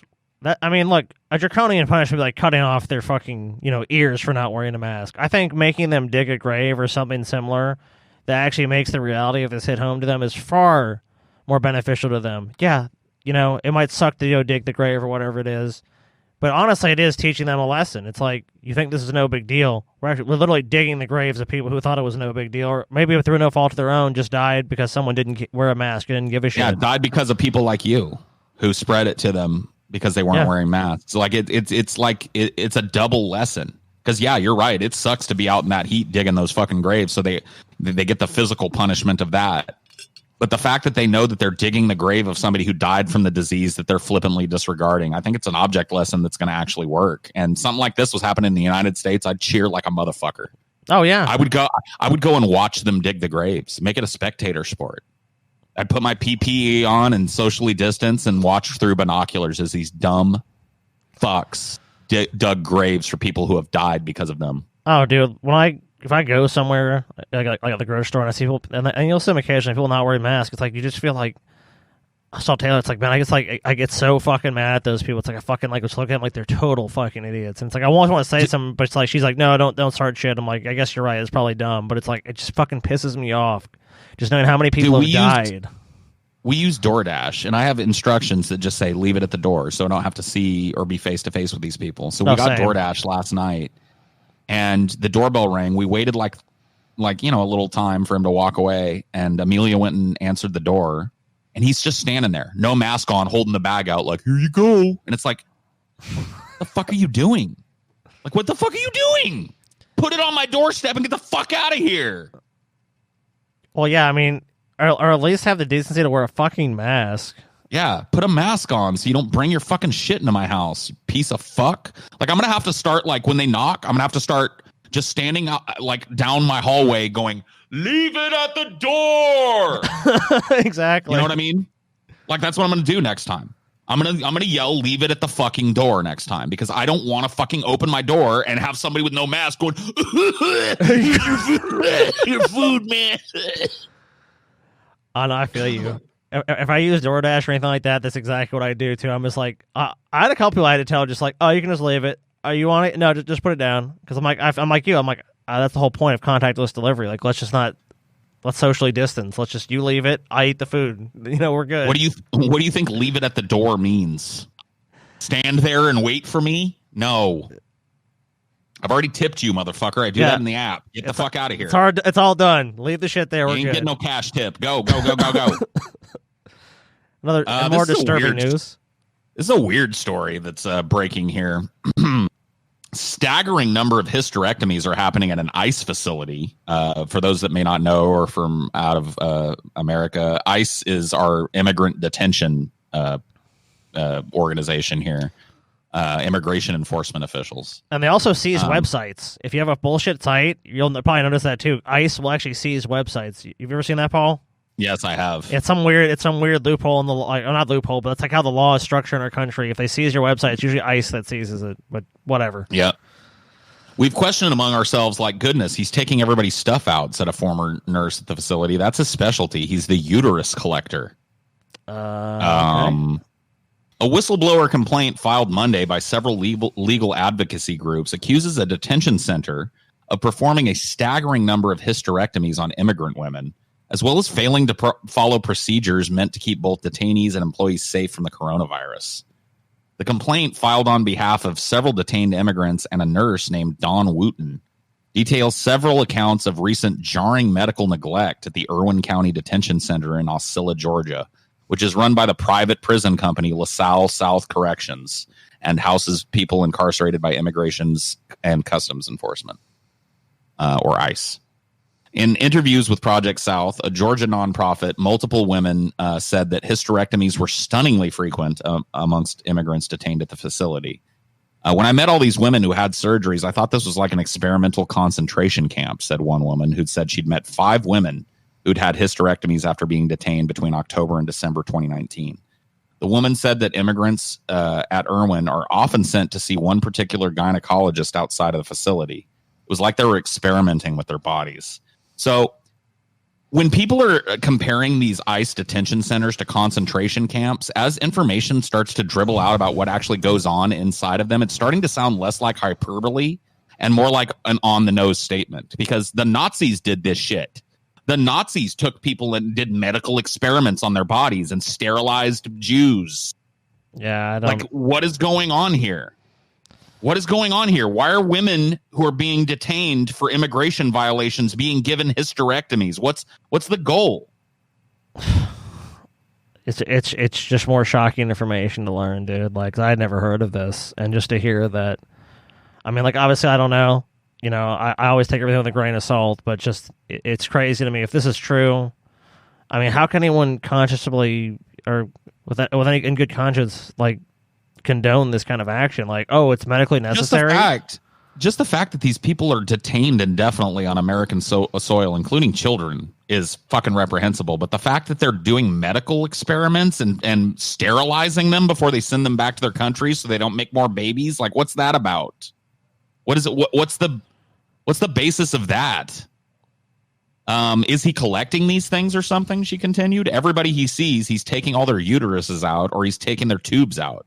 What in the world? Wooten also said she'd talked to several detained immigrants who'd had hysterectomies but didn't know why. One detained immigrant told Project South that ahead of the scheduled procedure, she was given multiple different explanations about what would happen and why it was necessary.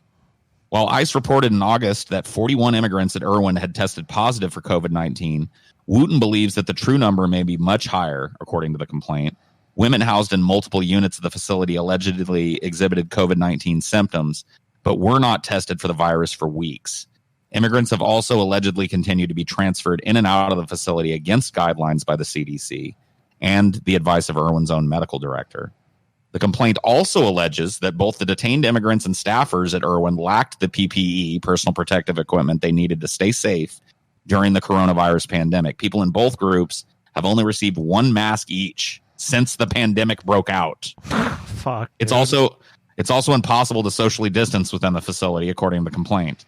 There is no way to protect against COVID at all here in the facility, one immigrant said. We share everything together. There is no way at all we can feel protected here in this facility.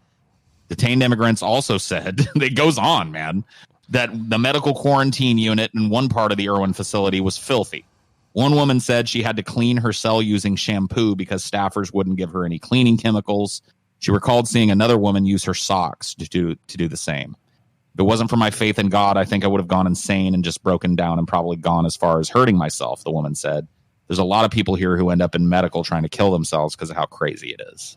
Some men at the facility even went on a hunger strike, demanding to be released or to have better protections against coronavirus. It just goes on and on. It's like... It's a nightmare, man. It's a fucking nightmare, dude. It's shit that, you know, if you saw in a movie, you'd be like, wow, what a crazy fascist fucking country. Those people living in that movie. Like, we have immigrants. What are you doing? Take out their uteruses. Don't experiment on them and don't give them any way to protect themselves from the horrible virus, and we'll see what happens. What is this? People ask me why I want to get the fuck out of this country. It's a private prison too, Paul, or a private facility. That's even crazier. Of course it is. Of course it is. So that's going on in your country, Americans. Hope you like it. Hope you're happy about that, I guess. I liked this one. Wooden Melania Trump statue replaced with a bronze after arson attack. So the original carving near the first U.S. First Lady's hometown in Slovenia was badly damaged in a fire. So a bronze statue of the U.S. First Lady Melania Trump has been unveiled near her hometown in Slovenia to replace a wooden carving of her that was burnt in an arson attack 2 months ago. The new work, like the original, is a collaboration between Brad Downey, a Berlin-based artist from Louisville, Kentucky. Interesting to hear Louisville come up again. Yeah. And a local craftsman, Alice Maxi Zupavec, who have invited residents of Melania's hometown of Savinica to see the work in nearby Rosno, southeastern Slovenia. The bronze likeness has been placed on the same tree stump where the wooden structure stood before it was badly damaged. Modeled on the previous design, Downey says he hopes it will now be harder to destroy. So let's see if we can get a bigger picture of it here. Yeah, there it is. So I would reckon that this is probably not going to burn at the very least. So it will be harder to destroy, whether or not it's impossible to destroy. Put some thermite on it or something. Melt it down. I mean, yeah. I mean, this could, you could kick it over and bust it up with a sledgehammer or whatever. I don't care that much about the Melania statue. If someone wants to burn it down, I mean, I think that's stupid. Yeah, I kind of hope that they do. I'm hoping that we get an update on this in a month or two. Bronze Melania statue replaced with titanium one after. What are they going to do? Like, 2 armed guards will be posted in front of Melania's statue to protect it. Yeah. 2,000 years in the future, it will be like the unobtainium bas relief of former U.S. First Lady Melania Trump was destroyed by a plasma emitter today, prompting officials to come up with a new way to protect the... That's what I hope happens. I hope this just gets destroyed every year in perpetuity. Like, they just have to keep making it harder, and people keep coming up with ways to do it. Dude, I just think of like the ancient world, like you should maybe think about that, like 2,000 years in the future. I'm just thinking American shit in a museum, just like McDonald's toys and shit, and people are just like how the fuck did? I mean, assuming humanity progresses that far, like how the fuck did people live like this? Everything was plastic? You know what I mean? Like, yeah. I think about the artifacts of like how our shit's just gonna look. It's just gonna look fucking tacky. We're just gonna make some tacky. Oh, yeah. Disgusting. We're gonna look horrible, dude. Oh, God, the legacy will leave behind. Here's the oceans in the 22nd century. Oh, man, oh, wow. What the fuck did they do? What a bunch of retards. Trash heap. We surmise that this culture worship trash. Like I wouldn't be surprised if they honestly believe that about us, dude, if we worship garbage. Yeah, the strange thing about the millennial culture was that they collected their refuse in giant piles all around their civilization, almost as if they revered the used items. They would also dump the used items into the ocean, We think in a way to commune with the ocean and thank it for the bounty that it had given them. I'm just thinking. We're going to be looked at like cave people. Basically. Of course. As we should be. South Dakota's top attorney says found body day after crash. This is a weird story. Whoops. I mean, who guys, I remember, I guess TJ's not here, but, who hasn't had this happen before? You thought you hit something, and I mean, it turned out to be a person. What was that? Oh, well. Sioux Falls, South Dakota. South Dakota Attorney General Jason Ravensborg said in a statement cool name, Ravensborg. Sounds like a fucking villain to me. Maybe he is. Jason Ravensborg said in a statement late Monday that he realized he had struck and killed a man walking along a rural stretch of highway only after returning to the scene the next day and discovering Yeah, whatever, dude. What the fuck ever, bro? You hit a dude and didn't notice until the next day? The state's top law enforcement officer said he initially thought he hit a deer while driving home from a Republican fundraiser Saturday night. He's under investigation by the South Dakota Highway Patrol. Drunk. Yeah. So here's the thing. If you hit a deer, you usually stop and make sure that the deer isn't in pain and put it out of its misery if needs to, or call the cops to do the same. Like, you don't just drive on like nothing happened, even if you thought you hit a deer, which I fucking think you didn't. A deer is very different from a human being, you motherfucker. The noise it would make, one, if this dude hit a deer, he would have fucking known. Look, I've had a fucking accident with a deer. And I know other people, like, I've never seen anyone, like, have an accident with a deer that was like, was that a person or was that a deer? Like, how the fuck would you not know the difference? I think we all know what happened. I had an aunt and uncle that almost died. They had an old Z. It's an old 80s sports car. I can't remember which company made it, but it was a little sports car. They were driving out on a rural road late at night in the fog, which is very dense where I'm from, and hit a cow. Now, a cow weighs more than a deer, but not by a whole fucking lot, and it absolutely obliterated their car. And the cow lived, by the way. The cow survived the cow survived the incident, but it destroyed their fucking car and almost killed them. So you got to understand, you hit an animal, it's going to break shit on your fucking car, and you're going to stop to check the damage. So this dude hit a fucking guy, realized what he'd done, drove home and got his story straight and prepped, and probably called all his lawyers and prepped them, and then went back and tried to look like the good guy for discovering the body. What a piece of shit. I mean, he's a lawyer himself, so obviously he has a pretty good idea of, like, he was probably fucking drunk, probably didn't expect to see anyone out on that road, killed somebody, was like, oh shit, let me go home, sleep this off. Dude, you know what this reminds me of? Have you seen that George Clooney movie, Michael Clayton? Yes. You remember he plays like a fixer lawyer in that? Yeah. And right. You remember right at the beginning of the movie, he gets a call from this rich fuck who's done this exact thing. He hit a fucking dude and went home afterwards. And he shows up before the cops have been called and helps him figure out, like, we're going to have a story as to why you left. We're going to blah, blah, blah. He helps him figure out his fucking legal angle on how this rich fuck is going to defend himself from murdering somebody on the street. So it's very reminiscent of that to me. The Department of Public Safety issued a statement earlier Monday saying only Ravensborg told the Hydes County Sheriff he'd hit a deer. Department spokesman Tony Mangan would not confirm whether Ravensborg called 911, saying it's part of an investigation. By the way, authorities identified the dead man as 55-year-old Joseph Baver, who had crashed his truck in the area earlier, according to relatives, and was walking toward it near the road when he was hit. So he'd been in an accident. He was trying to walk somewhere to get help and got fucking killed in another accident. Dude, some people wouldn't have any luck at all if they didn't have bad luck.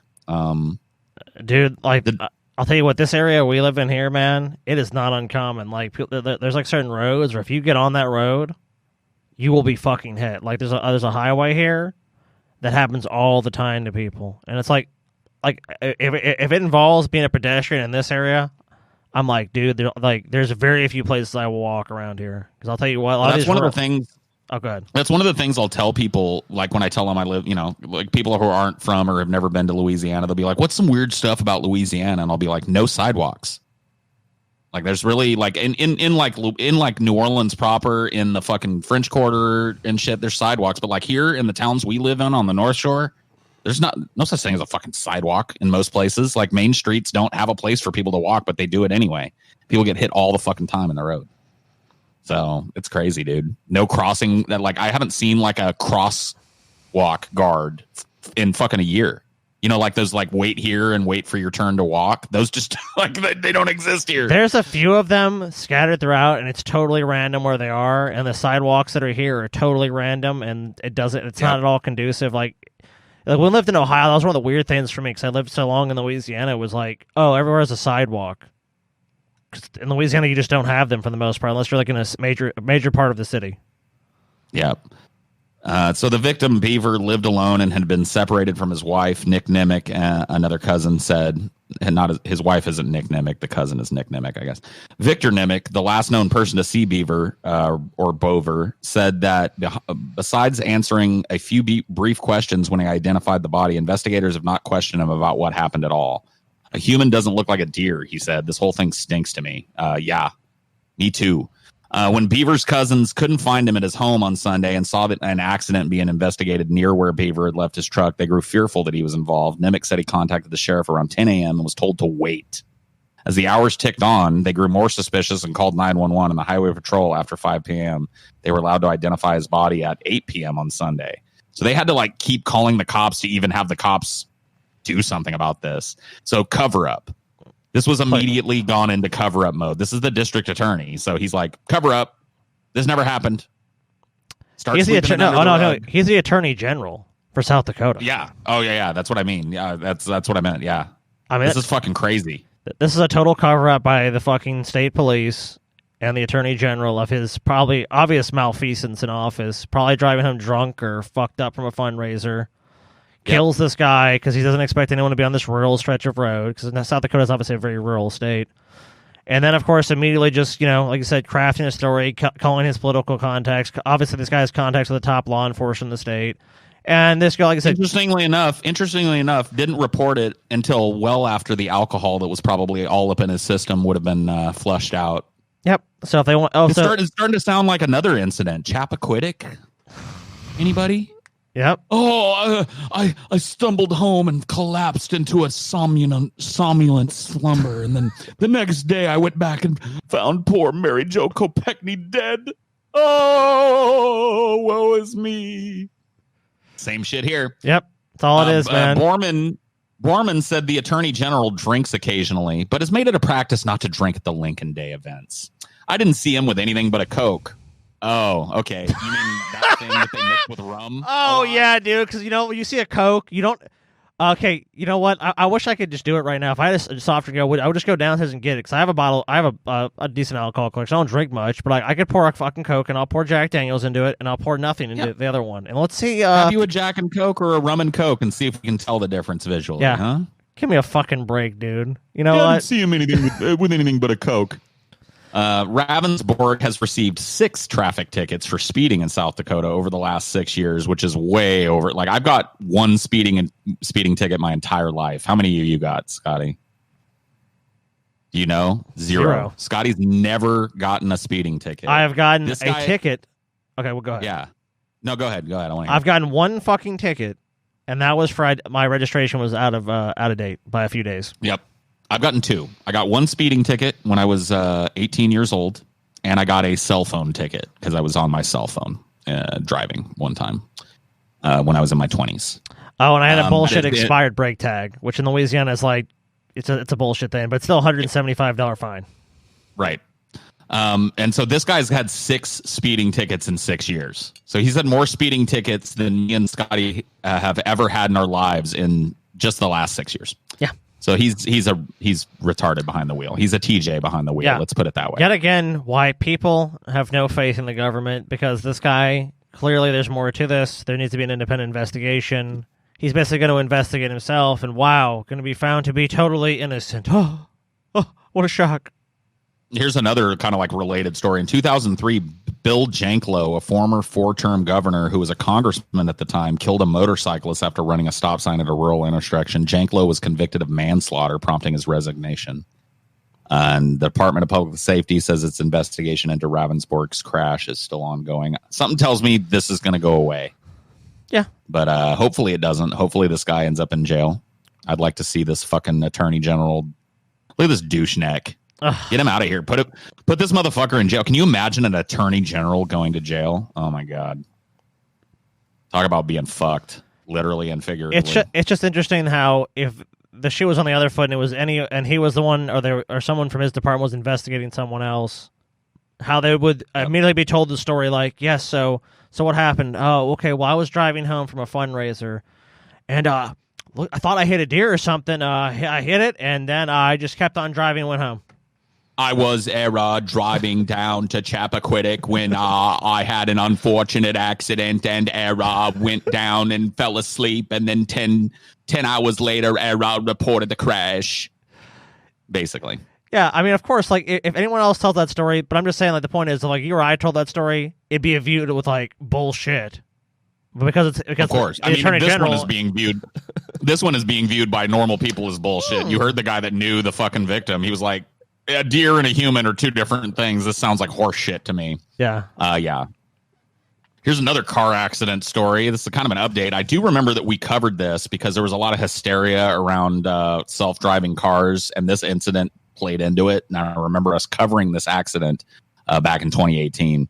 So here we go again. A Maricopa County grand jury has charged a former self-driving car backup driver with negligent homicide over a March 18th, 2018 crash in Tempe that killed a homeless woman. I used to live in Tempe, Arizona, by the way. Oh, shit. So at this time, apparently, well, I'll just go on. It probably says an internal video of the Uber car showed Rafaela Vasquez, a 46-year-old transgender woman, still legally known as Raphael Stewart Vasquez.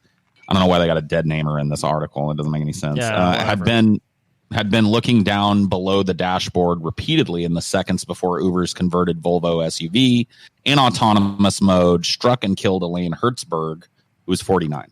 Tempe police found in its investigation that Vasquez's personal cell phone had been streaming a TV show at the time of the crash. Distracted driving is an issue of great importance in our community. When a driver gets behind the wheel of a car, they have a responsibility to control and operate that vehicle safely and in a law-abiding manner. Vasquez pleaded not guilty at a September 15th arraignment before Commissioner Richard Hins, who ordered that she be released with an ankle monitor.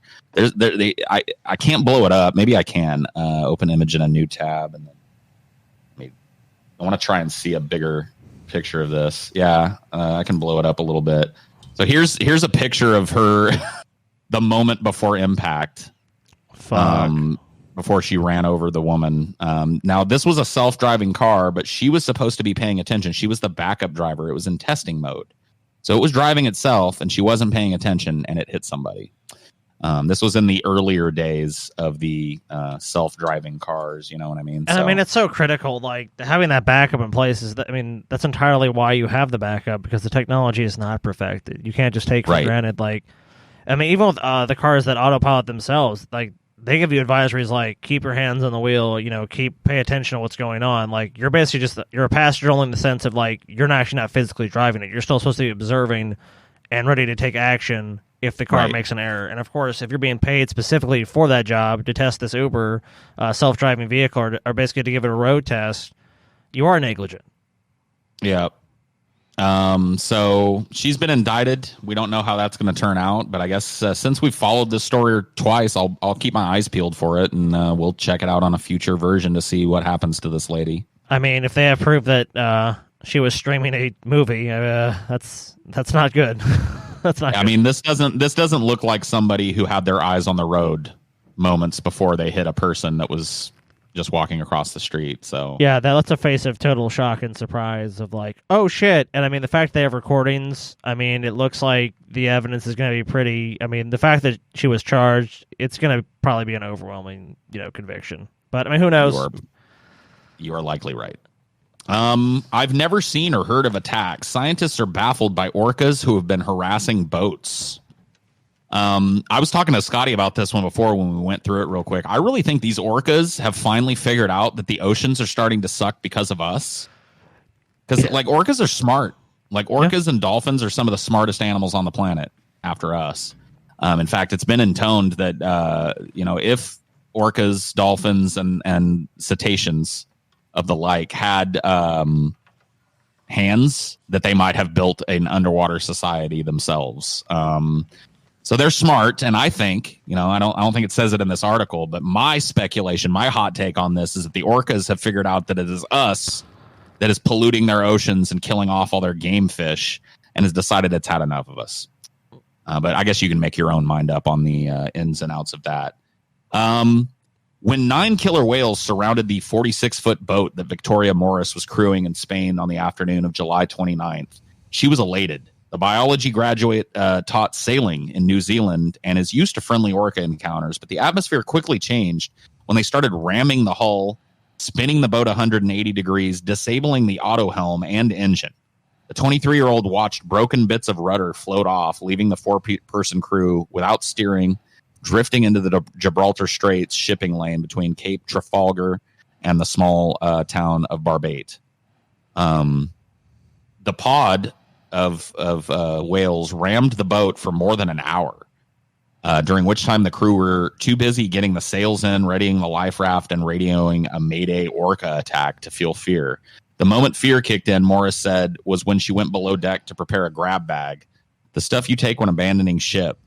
The noise was really scary. They were ramming the keel. There was this horrible echo. I thought they would capsize the boat, and this deafening noise as they communicated, whistling to each other. It was so loud that we had to shout. It felt, she said, totally orchestrated. See what I mean? Orchestrated. Orchestrated. Oh, shit. Yeah, dude. I didn't even catch that pun. Fuck, dude. I'll tell you what, man. These orcas, it is time, brothers and sisters. We must rise against the humans. For too long they have polluted our oceans. They take our delicious foods. They've taken everything from us. You see that boat? It is time. Kill them. The oceans are sick of our shit, Scotty. They're sick of our shit, and they're starting to fight Dude, back. Just another problem we're gonna have to deal I don't with. blame them, dude. If the orcas start fucking killing us, man, you know what? I don't feel bad for us. The orcas fucking gave us a number of chances. The crew waited a tense hour and a half for rescue. Perhaps understandably, the Coast Guard took time to comprehend. You were saying you were under attack from orca? That's, I guess, a line from this communication. To say this is unusual is to massively understate it. By the time help arrived, the orcas had gone. The boat was towed to Barbate, where it was lifted to reveal the rudder missing, its bottom third and outer layer, and teeth marks all along the underside. So they were trying to get into this fight. They were trying to sink this boat. Legit. They were trying to sink this boat. Highly intelligent social mammals, orcas are the largest of the dolphin family and behave in the similar way. It is normal, she said, that orcas will follow close to the propeller. Even holding the rudder is not unheard of, but sometimes they will bite the rudder, get dragged behind it as a game, but never with enough force to break it. This ramming, Espada said, could indicate stress. The Straits is full of nets and long lines. I know that previously calves have become entangled off the coast of Portugal. Perhaps this is what happened here. It could cause stress, but this is just a hypothesis. But Morris's was one of only several encounters between late July and August. 6 days earlier, Alfonso Gomez Jordana Martin, that's a long name, 31-year-old from Alicante, was crewing a delivery boat near Barbate for the same company, Reliance Yacht Management. They were proceeding under engine when a pod of 4 orcas brought their 40-foot Beneteau to a halt. He filmed them. It looks more like excitement and curiosity than aggression, but even this bumping damaged the rudder and the force increased, he said, over 50 minutes. Once we were stopped, they came in faster, 10, 15 knots from a distance of about 25 meters. The impact tipped the boat sideways. The skipper's report to the Port Authority said the force nearly dislocated the helmsman's shoulder and spun the whole yacht through 120 degrees. So this is happening over and over now. This is crazy. The previous night, at 11:30 p.m. on the 22nd of July, Beverly Harris, a retired nurse from Derbyshire, and her partner, Kevin Large, were motor sailing their 50-foot boat named Kailani just off Barbate at 8 knots when they came to a sudden standstill. It was flat calm, pitch black. They thought they'd hit a net. I scrambled for a torch and was like, bloody hell, they're orcas, says Harris. The couple checked their position and found the boat pointing in the opposite way. They tried to correct several times, but the orcas kept spinning them back. I had this weird sensation, Harris said, like they were trying to lift the boat. It lasted 20 minutes, but felt longer. We thought we've sailed across the Atlantic. Surely we're not going to sink now. Their rudder was damaged, but got them to La Linea. It was a long night. Kevin and I should get some sleep, I said. Are you joking? I'm having a gin and tonic, he said.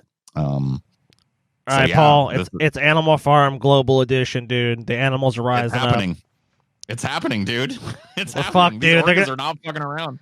Squirrels are gonna start breaking our houses. Dogs are gonna start going rabid. Cats are gonna be attacked wherever we go. Like humanity is just gonna be just ripped apart by every other fucking animal species. Insects just gonna fill our fucking houses and just fucking strip our fucking bones clean, man. We're just gonna be fucking wiped out. What about the octopuses, dude? The octopi. Fuck, dude. They're gonna strangle us in our fucking sleep and sheep. You're like, oh no. Those motherfuckers can come on land. You know what I mean? It's happening, dude.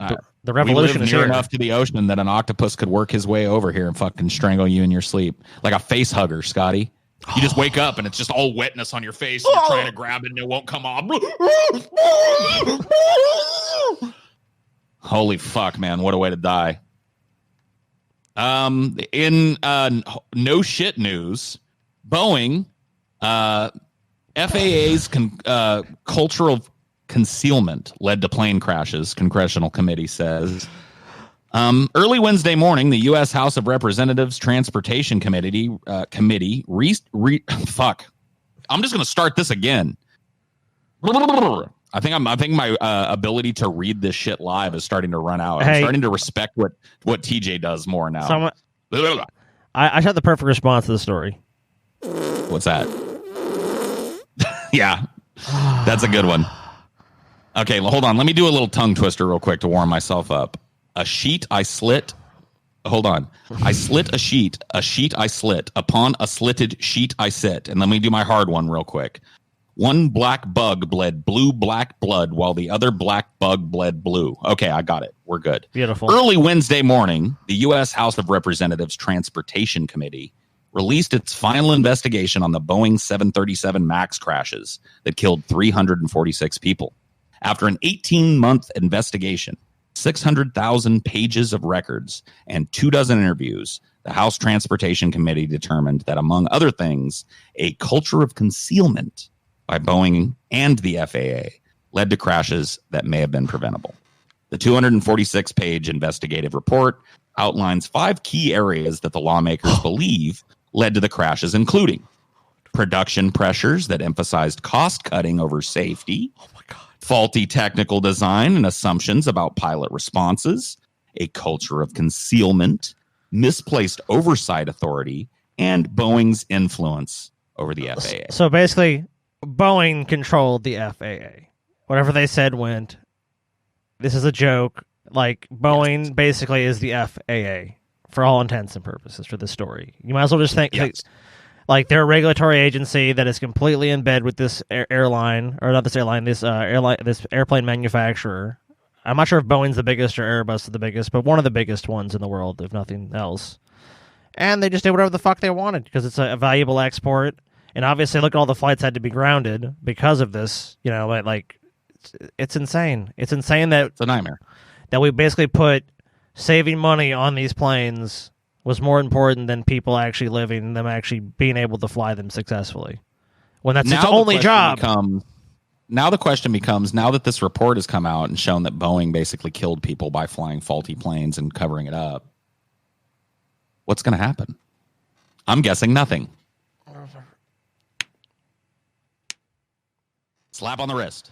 Let's pay some more fines. Like, honestly, I want to call this episode of Flash Fried, like, Paul and Scotty undermine your faith in the U.S. government. I mean, like, not that anyone had much to begin with, but like the episode's like we've just gone from story to story. It's like, oh, and airline news, Boeing basically covered up the fact their planes would crash.